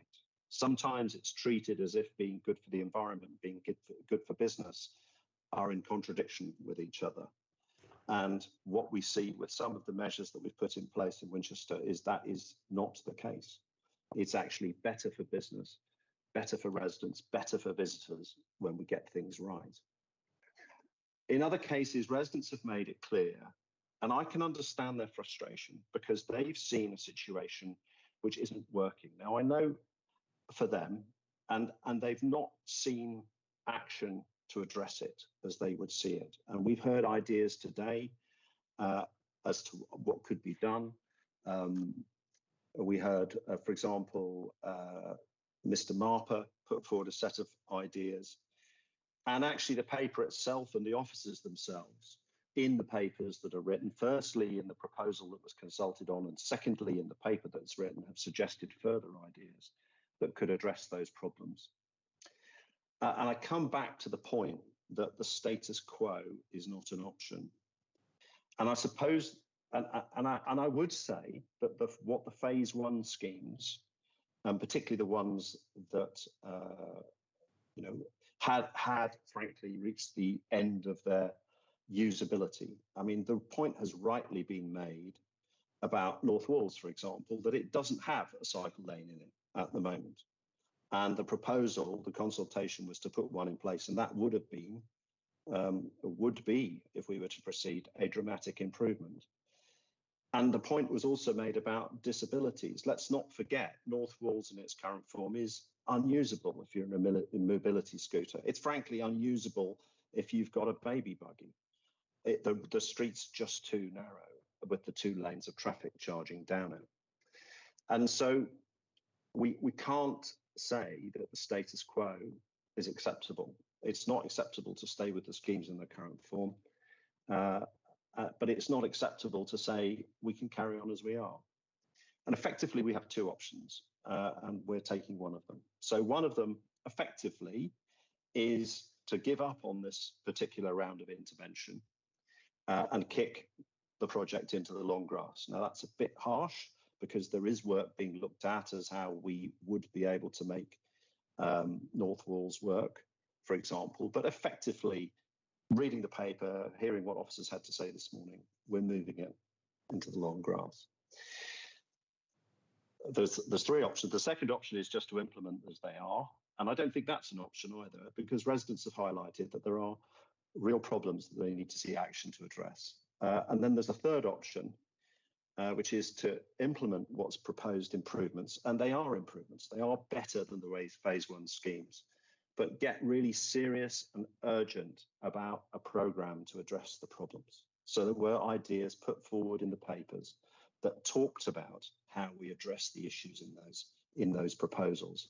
And I have to confess, I find the whole approach of putting stuff in, having it in place for a year, and then taking it out, going back to how we are, and then being prepared to wait until the end of April to get replacement schemes in place. I don't think that works. I don't think it shows the urgency and the ambition that we should be having to support better ways of transport, better modes of transport.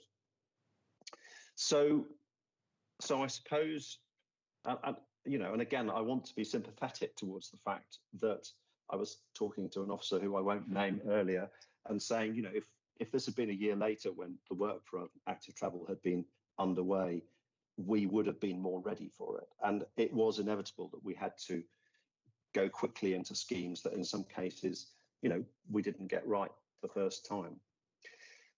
But the core issue that I come back to So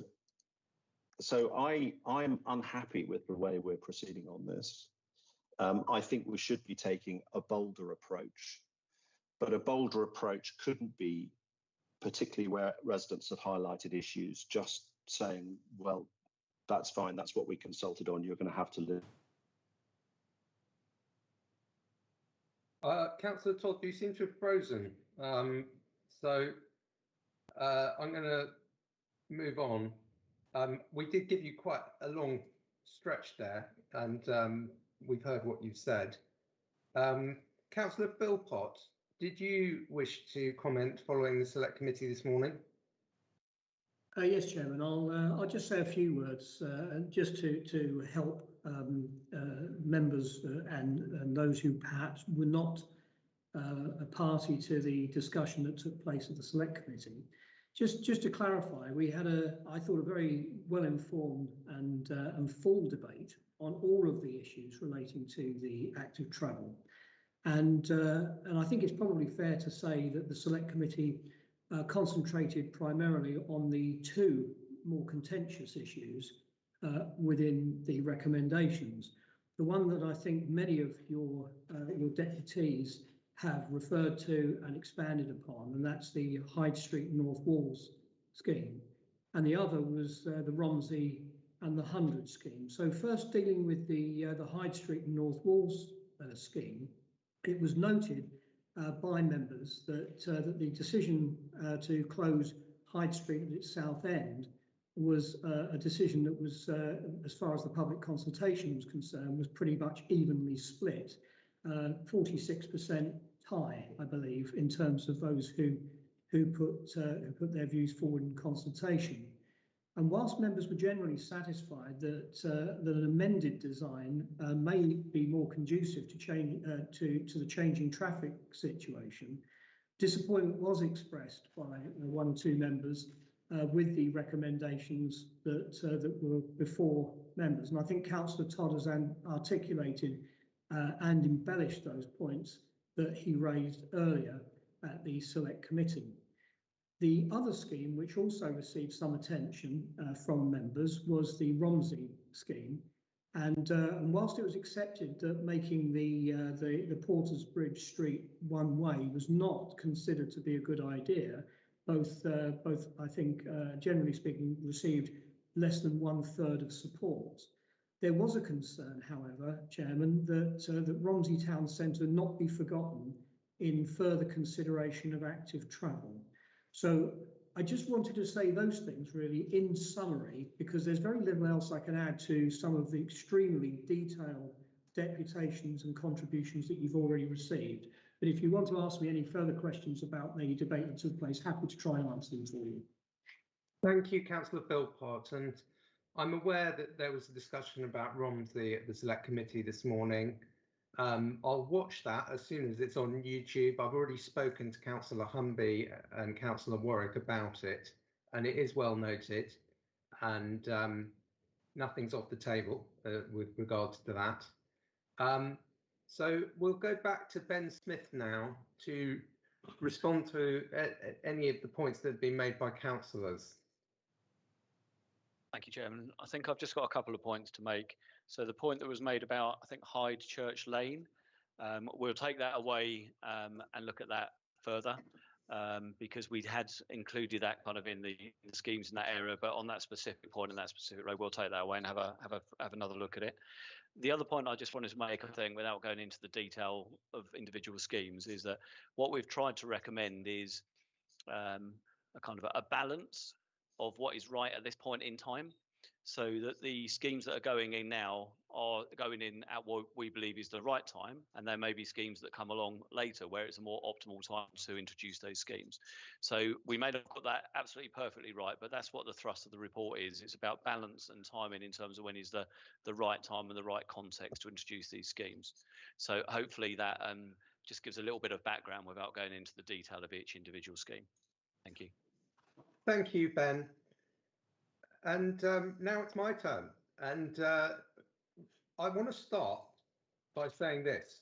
No one should be in any doubt about our commitment to active travel at Hampshire County Council. And just to reiterate the strength of our commitment, I'm going to summarise the 5 benefits as I see them. 1, better physical and mental health in our communities. 2, reduced carbon emissions, helping us reach our net zero carbon goals. 3, reduced congestion on our roads. 4, higher quality public realm, increasing economic growth and vibrancy. And 5, reduced air and noise pollution. Those are all real, tangible, substantial benefits, and we want to achieve them. And we're committed to doing so. I think that what we've seen through the consultations and through the presentations that we've heard today is that there are different views within the community about how to move forward. And whilst I said earlier that we don't want to be making policy in a vacuum, we also don't want to be making policy in the context of entrenched, divided positions. We saw what achievement, what that impact was in other debates in this country, like Brexit. We don't want active travel to become like that. We want people to be behind us with our active travel proposals. And if you look at the consultations, you can see there were some questions where you had 46 in favour and 46 against. And then there were other questions where you had similarly divided responses. So I think it's right that we lower the temperature and take out some of the more controversial schemes and come back with proposals that are thought through, that are proportionate and respect their local environment, and that balance the needs of residents, businesses and the environment. I did want to say 2 points specifically in relation to the report. Firstly, this issue of air quality. The fact that Winchester's an air quality management area and that some of the emergency active travel schemes had a negative impact on air quality is something that I attached great weight to in making the decision that I've made today. We know that poor air quality costs lives. People die, and we heard earlier about asthma having got worse. That's really serious, and I think we're right to attach weight to that. And secondly, it's very clear that the Winchester movement strategy is an ongoing work, and you see at paragraph 52 that we've said we're going to be consulting on the action plan later this year. There's still a lot to do, and the Bus Back Better strategy is also going to have a big impact on movement in Winchester. Hampshire County Council has been investing capital funds in cycle schemes for over 10 years, and it's really thanks to our prudent financial management that we've had capital funding available to be able to do that. But today is the first day that we've had a permanent set of schemes under the Active Travel banner. The Active Travel banner is a government term, but it's actually quite useful because it doesn't just incorporate walking and cycling. It also includes people on scooters and e-scooters, and also people in wheelchairs and mobility scooters. So all of those come into the Active Travel banner. And as I say, although we call this phase 2, these are the first permanent active travel schemes, but they're just the beginning. We know that active travel has to be a core component of what we do next. That's why it will be a key plank of the local transport plan consultation later this year. And we will be bold, and we know the government has put £2 billion of funding aside for active travel. I can assure you Hampshire County Council will be bidding for every penny we can get out of that fund, and we'll be bringing forward further active travel schemes. Anyone who's impatient for change, my message to you is help us build support locally, because it's obviously going to be a lot easier where there's a strong consensus. So work with your local businesses, your local residents, your local parish councils or district councils, help to build that support locally. And we will bring forward more active travel proposals in due course. But for today, I think we've had a really worthwhile, helpful discussion, and I've listened very carefully to everything that's been said, and I have made my decisions. And Katie, I would like to accept the recommendations going from paragraph 2 to paragraph 11 in the active travel report. And I'd like to thank Ben Smith for presenting the report. Thanks, Ben. So that takes us to item 6 on the agenda. and this is the Busgate East Anton Andover item. And I believe, David Wilson, you're going to introduce this paper. So I'll hand over to you. Good, thank you, Mr. Chairman. This item proposes a bus gate in East Anton. It's a fairly straightforward paper, and most of you will know that East Anton's one of the largest MDAs in Andover. And the bus gate will be open to buses and cyclists and will be enforced, and it's a long-standing planning obligation as part of the original planning permission for this multi-phased development. So just a few points that are probably worth noting. I think one point is that this section of road has been built, but it's never been open to traffic. And so, in other words, when it is restricted to buses only, there will be no impact on other traffic because nobody's using it just now because it has a closure in place with plastic barriers. And then the second point is that the proposal is welcomed by Stagecoach and will allow them to offer a better service to their customers, which is good, and serve the new houses in a better way, a more efficient way, and hopefully encourage additional passengers, which of course aligns with our Bus Better, or the government's Bus Back Better strategy, which again is positive. And final comment from me is that there was no objections from the public to the traffic regulation order, which has been advertised. Happy to take any questions. Thank you. Thank you. That's all helpful and noted. And yes, I agree. It does chime well with our bus strategy and our climate objectives if we can get more people onto the buses. Councillor Todd, sorry we lost you earlier, but we heard the bulk of what you had to say. I think you had the gist of what I intended to say, and I am sorry that my inadequate battery management meant that.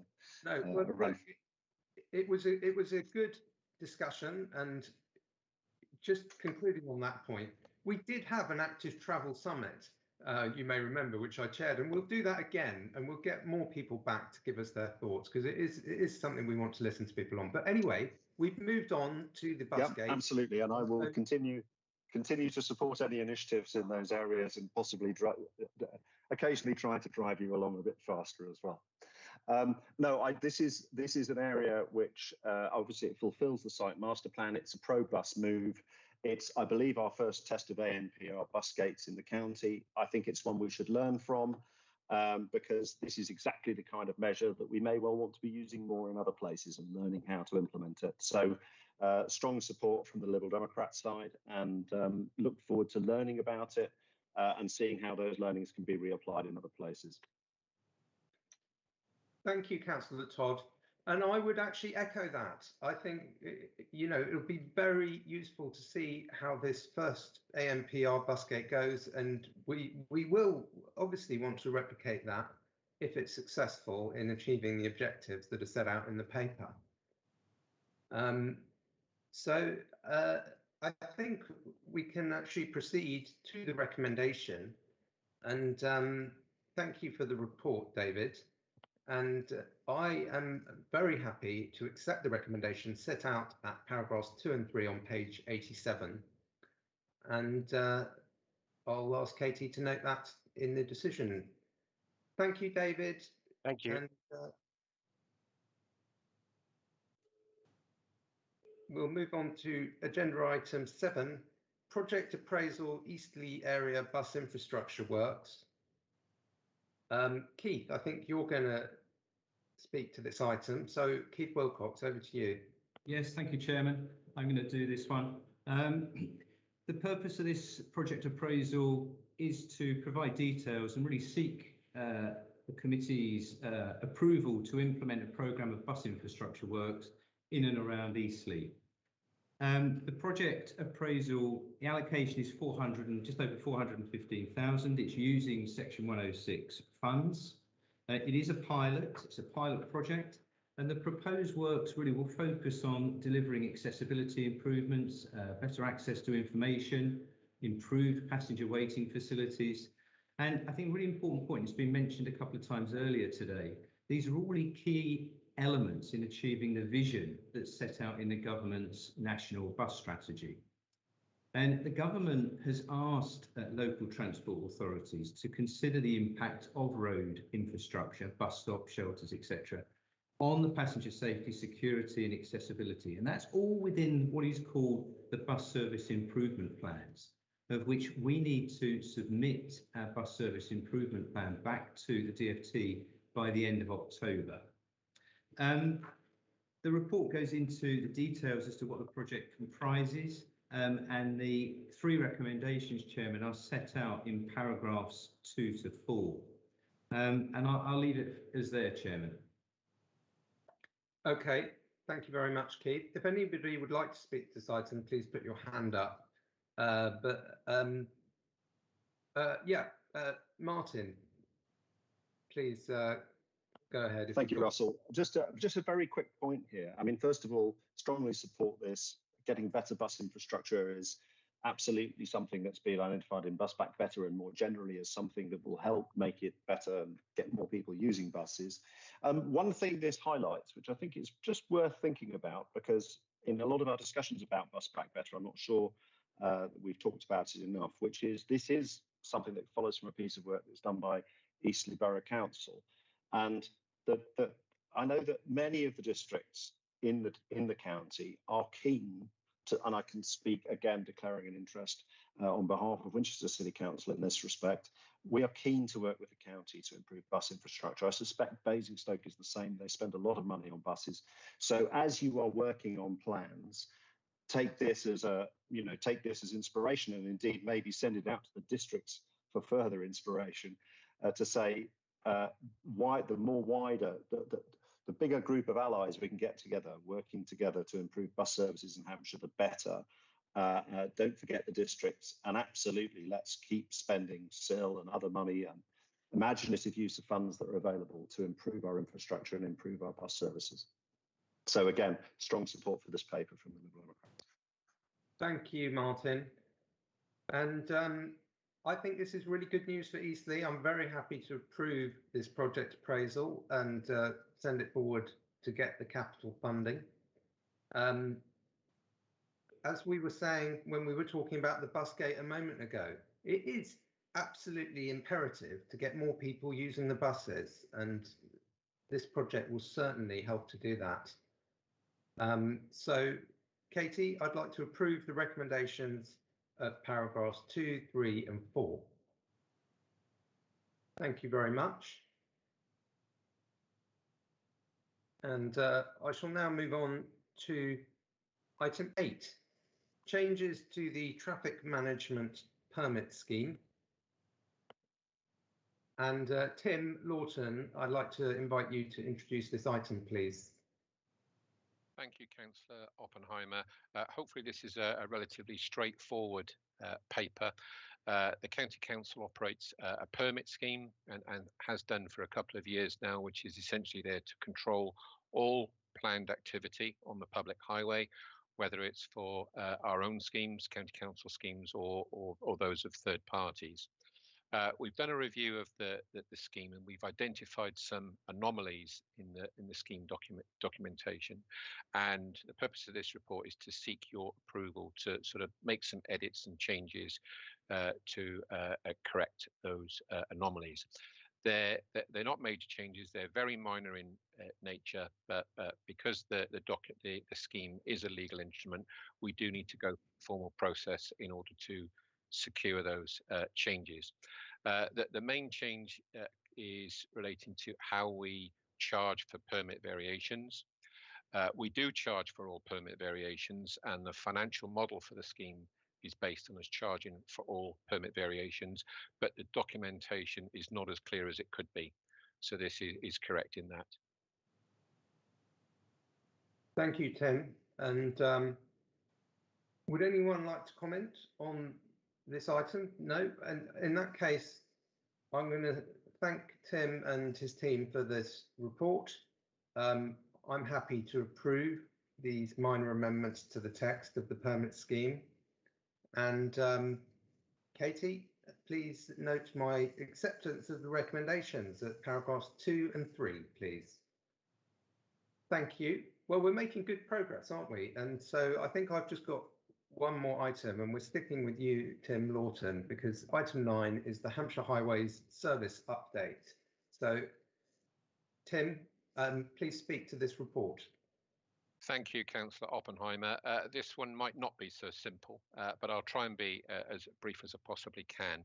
The purpose of this report is to make you aware of some significant challenges being faced by the highway service at the moment, and to seek your approval to make some changes as to how we deliver the service, which is essentially to reprioritize what we do so that we can focus on safety related works, and also to seek your approval to develop a highway network recovery strategy for Hampshire, which we hope to bring back to your decision day either later this year or in early 22. In terms of a bit more detail around these challenges, I think there are essentially 4 areas that the report covers. One is the long-standing underfunding for local roads highway maintenance. I should just add that this is not a Hampshire-specific problem. This is an issue that is faced by highway authorities all across the UK. The issue has been recognised by government, and we await with interest the outcome of the comprehensive spending review later this year. So that's one issue. The second issue is we are experiencing a period of very, very high demand, unprecedented demand for highway services. And that's not just in terms of the number of customer inquiries that we're receiving, it's also in terms of the number of defects that we're starting to see across the network, which is a sign of the fragility of our road network at the moment. I think we're better than most, and the National Highways and Transportation Survey, which is carried out annually, would seem to confirm that. We're still the highest performing county authority in the southeast, but I would perhaps reframe that and say that our roads are less bad than anybody else's. A couple more issues as well, which I would like to bring to your attention. One is a global shortage in key materials, which is impacting the whole of the construction sector. And this is something that we're keeping a very close eye on. The shortages are essentially around aggregates, sand, cements, timber. So, all the materials that the construction sector relies on. It's not going to be a short-term problem. I read a report earlier this week that suggested that it could be certainly 2 or 3 years before the problem starts to resolve itself. The one thing that we are keeping a very close eye on is the impact on oil, because obviously most bituminous products are derived from oil. We're fortunate at the moment in that the price of oil is actually going down. And that's partly because people are using less oil. People are switching to electric vehicles. People aren't traveling to work. So the call on oil usage is dropping, and the price of a barrel of oil is staying reasonably stable. But it is something that we are keeping a very close eye on. And the fourth issue is relating to a shortage of heavy goods vehicle drivers. And again, this is a national issue. It's been recognised by DEFRA and the DFT. It's partly as a consequence of COVID and partly as a consequence of Brexit. It hasn't had that much of an impact on us yet, but I felt it was important to make you aware because there is evidence that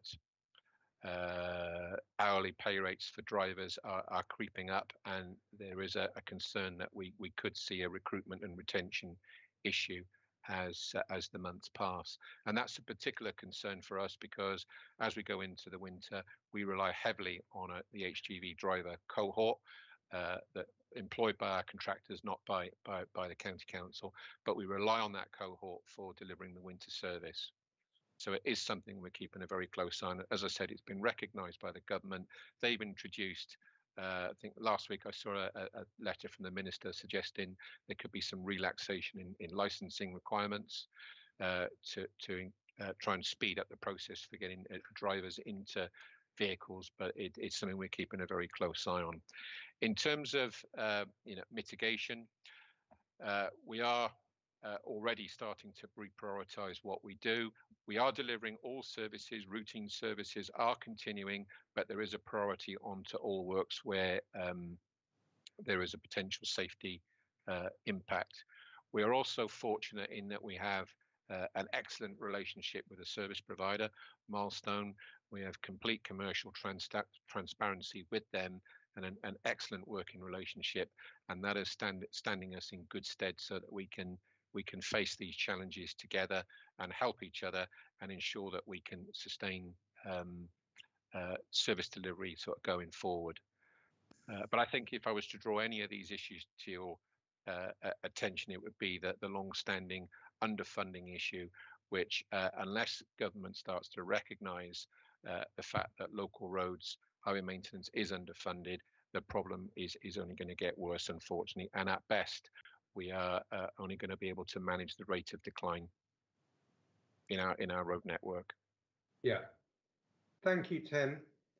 That's all well noted. I think you're absolutely right to draw attention to these issues. I get that there's a very serious situation here, potentially,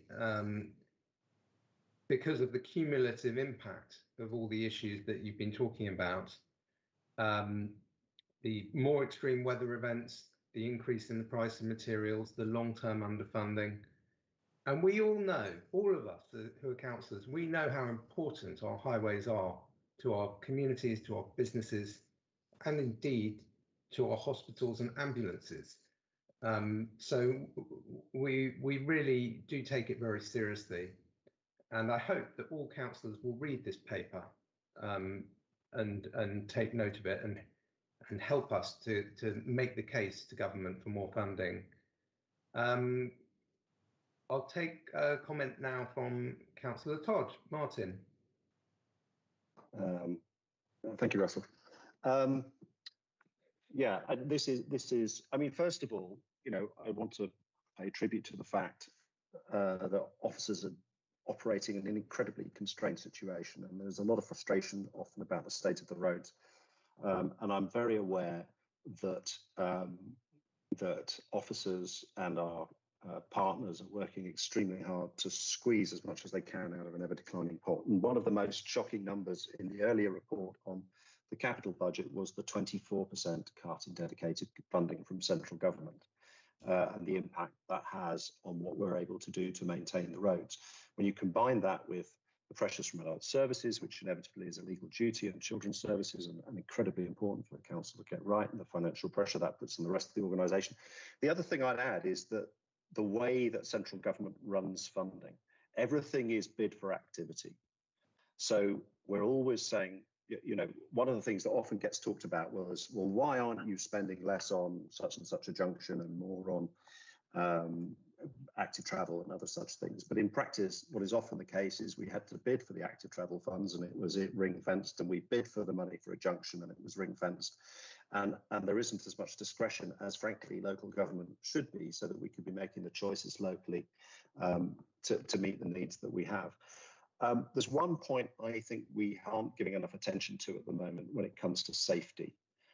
We talk about safety, and we talk about how we use safety to prioritise what we're doing. But I was looking last night at the figures for people killed and seriously injured on Hampshire's roads. And in the early 2000s, about 1 in 5 people killed or seriously injured on Hampshire's roads was a pedestrian or cyclist. And in 2019, it was more than 1 in 3, 35%, the highest figure in 19 years, 20 years actually, were walkers or cyclists. And I think that, as well as the climate emergency, poses a challenge to us. And I appreciate the work that has been done, for example, with the recycling of aggregates at Mitchell. That's really innovative and something that the officers involved can rightly be proud of. But I think we need to go further. We need to be thinking about how our repair programme, when we're repairing a road, can we do more to support active travel? When we're prioritising, can we make sure that things that are a danger to cyclists or pedestrians are done first? Can we find other ways of adjusting our road layouts in order to cut carbon? It may be something that feeds into separate discussions about speed and other things that we're doing. So So, this is a paper to note. I think you let the government off lightly. This is a point I made in scrutiny. Councillors and particularly the administration is bearing the brunt of people's unhappiness with the declining roads, but we don't hear much about the fact that the central government is actively cutting the money that's available to spend on repairing those roads. And again, I would say in everything we do, including how we look at repairing our highways, we need to be finding ways to reinvent what we're doing, to do more to tackle the climate emergency, to do more to support active travel, and to do more to make our roads and pavements safer for pedestrians and cyclists. Thank you, Councillor Todd. And I can assure you we are making the case very strongly to government. I've discussed this paper with the leader and with the deputy leader, and we are talking about the representations that we are going to be making during the forthcoming spending review. Councillor Humby, did you want to add anything to that? Yeah, thank you, Chairman. And Councillor Todd made those points this morning at the Select Committee, and I absolutely assure him, as you just said, we do lobby and on a regular basis. And I made the point also that this has been a situation we've been in for a very long time. Successive governments have underfunded, the highway network, and it's how that money is. I quite agree with Councillor Todd there. Is I suppose presented to us in that format and how we have to bid with it. I agree on that sort of process. It's something we need to look at in future in terms of vehicle taxation as well and how that money is generated. It has reduced significantly over the last 20-25 years. So that's something we are having discussions about. And as I said this morning with our colleagues in Transport for South East and our other colleagues at other, indeed in terms of unitaries and other counties as well. So we are speaking, I suppose, for Transport for South East as one voice and about that investment and about that infrastructure that is required, especially when we start talking about economic recovery and indeed green recovery as well. The infrastructure is vital to that. So I think we're all agreed with that. And just to reassure Councillor Todd and everybody listening, we are doing that. We are fighting our corner. As I said this morning, my job and the rest of the team is to fight for Hampshire. We are doing that. And we need to make sure that we understand also, as I said, our collective responsibilities. Councillor Todd also made the point in terms of our social care for adults and children's services as well. So we have to bear that in mind when we're making those decisions in terms of the budget. But you're quite right, Mr. Chairman. The leader and I do regularly make representations on that, and indeed through our MPs as well. Thank you, Mr. Chairman. Thanks, Rob. That's really helpful. And I do want to thank Tim for an excellent report, which is well noted. And as I say, I encourage everyone on Hampshire County Council to read it. And for now, I think what I would like to do is move to my decision and accept recommendations. Excuse me, Chairman. Sorry, beg your pardon. Can I just? Yeah. I just wanted to point out. Beg your pardon. Sorry to interrupt you. I just wanted to point out one thing. We did discuss this at the Select Committee this morning. So I just wanted to fill you in very briefly. Members welcomed the opportunity to consider this very important matter this morning, and as you've quite rightly alluded to, and has been alluded to by other speakers, it was summed up pretty well in paragraph 26 of the report, where it says the decision sought in this report is for information purposes only, and indeed it is. However, the recommendation that you're about to consider. The two recommendations at paragraphs 2 and 3. Paragraph 3, it does include a commitment to develop or for the development of a highway network recovery strategy for Hampshire.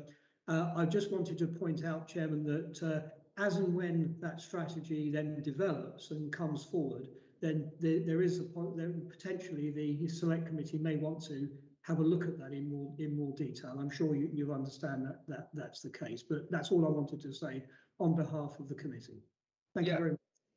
No, thank you, Steve. And I think we would certainly welcome the scrutiny of the Select Committee on the network recovery strategy once it's developed. I think it's a good recommendation. I think we've got to be prepared for all eventualities. And given the current pressures, it's right to develop that network recovery strategy. So thank you, everyone. Katie, I accept the recommendations at item 2 and 3 of the paper. And thank you, Tim, for the report. I do have one final item, which is item 10, highway policy position to support business recovery. And I think, Tim, am I going back to you to introduce this item? Tim, please introduce this item. Thank you, Councillor Oppenheimer. The final one from me. So the purpose of this report is to seek your approval for a revised highway policy position to support business recovery on the back of the pandemic. It focuses on how we can work with district and boroughs to help them to administer their welcome back funding that they've been given by the Ministry of Housing, Communities and Local Government, which is essentially geared towards attracting higher footfall in town centres and re-energising high streets. And at the moment, districts and boroughs administer tables and chairs licences under Section 115 of the Highways Act. Part 1 of the Business and Planning Act, which came in last year, advocates a more streamlined approach, and sort of a new term has crept in, which is pavement licences. And this is to allow sort of districts and boroughs and business owners to have applications assessed, more swiftly, so they can put these items in place. The county council, as the highway authority, of course, needs to be satisfied that any activity on the public highway is both lawful and safe. So the purpose of this new policy position is to establish a clear gateway for districts and boroughs, so that when they come forward with ideas for tables and chairs or for a redesignation of the highway in some way, that they do that through us, and that certain conditions are met, so that, as I've said, we can ensure that whatever is implemented is lawful, safe, and doesn't inconvenience highway users or compromise the wider business community.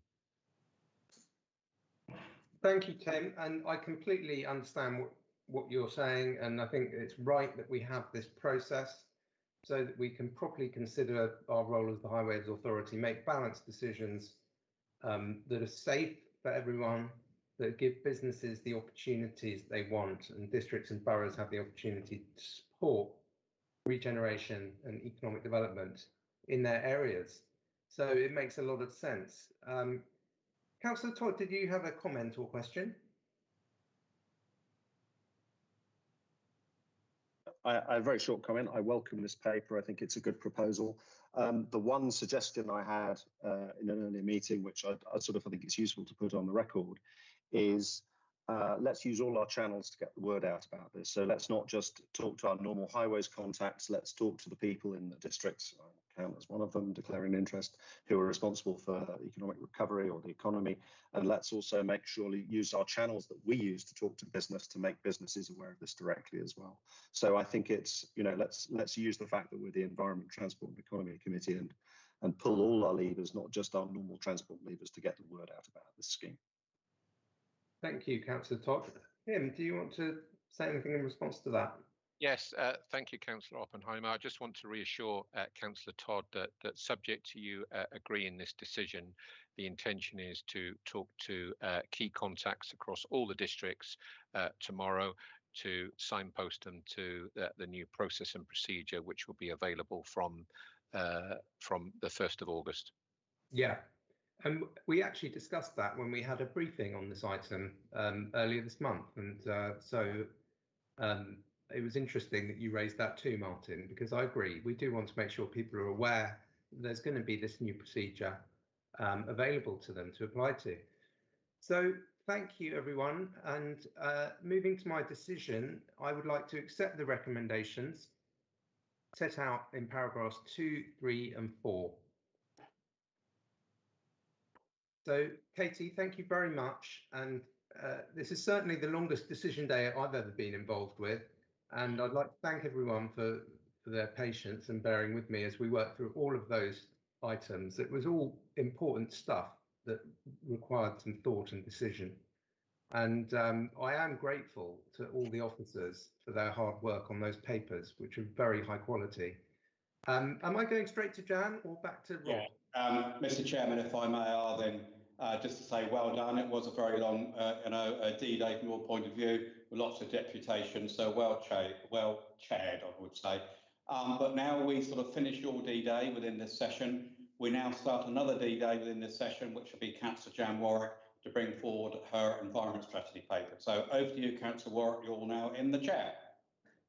Thank you so much, Councillors Oppenheimer and Humby, and good afternoon, everybody. I'm Councillor Jan Warwick, and I'm the Executive Member for Climate Change and Sustainability.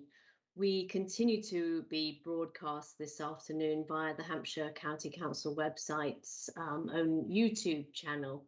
So the final paper this afternoon is item 11, and that is the Hampshire County Council's environment strategy, and that's laid out on page 136. So I'm going to hand over directly to Simon Cramp, who's going to introduce this paper. We have no deputations this afternoon. Thank you, Simon. Thank you, Chair. I will just say a few words in summary about the report, if that's okay, and of course answer any questions that may be forthcoming. Very happy to do that, of course. The report, in summary, the report seeks to identify in general terms the scope of the environmental agenda faced by the County Council, the need for an overarching strategy, environment strategy to guide its activities, and the requirement for this to address both the natural and built environments. The County Council, as members will all know, the County Council has long recognised that a healthy environment is vital in contributing to the long-term sustainability of the county. The work of the Hampshire 2050 Partnership recently emphasised that point. But it's also important to contributing to the long-term sustainability of the county in tackling the twin challenges of climate change, of course, which we're all very well aware of, but also biodiversity loss, and meeting the government's commitment to a green recovery. However, we are now facing a veritable plethora, I think, of opportunities, challenges and changes, and a wave of new legislation, which I think are set out in the report. New legislation, policies and plans that are interconnected, highly dynamic, and of course very complex, dealing with such issues as the ones which are set out in the report. It is therefore considered that there's an urgent need to tackle this in a consistent, coordinated and coherent way. The proposed environment strategy will enable that by providing that overarching strategy for both the existing and the new individual policies, plans and strategies. And those existing ones will continue. They will have an independent life, and they will deal with some of these issues at a more detailed level across the corporate structure. So I think that's probably all I wanted to say, other than to just emphasise the point which is made in the report, that this will sit alongside the climate change strategy. The strategy provides a very similar overarching structure, and the two will be complementary. There are two recommendations which I think are set out, points 2 and 3 are in the report. I hope that's helpful, Chairman. Obviously happy to go into more detail as needed. That's really helpful. Thank you so much, Simon. Councillor Todd and Councillor Philpott, we had quite a good discussion at the end of the ETE committee this morning. I don't know if you'd like to add anything at this stage, Councillor Todd. Thank you, Councillor Warwick. No, I thought it was a very helpful discussion. I think I made the point that it will be useful to get more clarity on the timetable and the plans for engagement, but I was given reassurance on that, and importantly, the ambition. It's not you can't governance your way out of a problem. You need to start by aiming high and wanting Hampshire to be really in the lead in this kind of area. I look forward to that as the project progresses, to hopefully seeing that being brought to life. I think the partnership point was a particularly important one. It is touched on in the paper. It doesn't go into much detail, but this is one where, again, districts, parishes, businesses, the private, the third sector, the voluntary sector, all the environmental activists and volunteers we have, but also all the families and residents of Hampshire who use and value and get so much from our environment. The more we can do to bring everybody into this, the better it will be. So strong support for getting this moving, and all strength to Mr. Cramp's arm in driving it ahead. Brilliant. Thank you so much. And Councillor Philpott, would you like to add anything at this stage? I'll be very brief, Chairman. I thank you very much for the opportunity to speak. On behalf of the committee, just to say, similar to the final report that was considered by Councillor Oppenheimer a few moments ago regarding the Hampshire Highway Service update, this is the recommendations that are before you for consideration this afternoon. It include a commitment to develop an environment strategy. The Select Committee would wish to reserve the opportunity, should they wish to do so, to examine that environment strategy in some detail potentially, and maybe scrutinise it in due course. But otherwise, very happy with the report that Mr. Cramp put together. Thank you. Yeah, I think I fully agree with that. So we discussed earlier how this is pulling together strands from sort of council procedures and strategies, and then the national strategies which are being handed down. So to pull it all together, there'll be good financial information as this paper rolls out, and a carbon accounting as well. So all of that will come together, and it's really positive. So in summary, I'm really pleased to give a green light to a green paper and approve the recommendations. Katie, thank you so much. And that concludes my decision day. Thank you. Councillor Warwick, thank you very much. And I would just like to say well done to you and to Russell. It has been a long meeting, but what I would like to say is to thank you to not only to all the officers that are presented today, but all the other ones on the call, including the comms team, the legal teams and everybody else. It has been a long meeting. I think but I think the papers there, deserve that, and we did it justice as well, certainly with this morning as well. So just thank you all very much. We will now, if I can ask you, Katie, to formally stop the webcast, please. And thank you to Katie as well for keeping us all in order and managing the process. So we'll say cheerio, thank you very much, and well done to everybody. Thank you.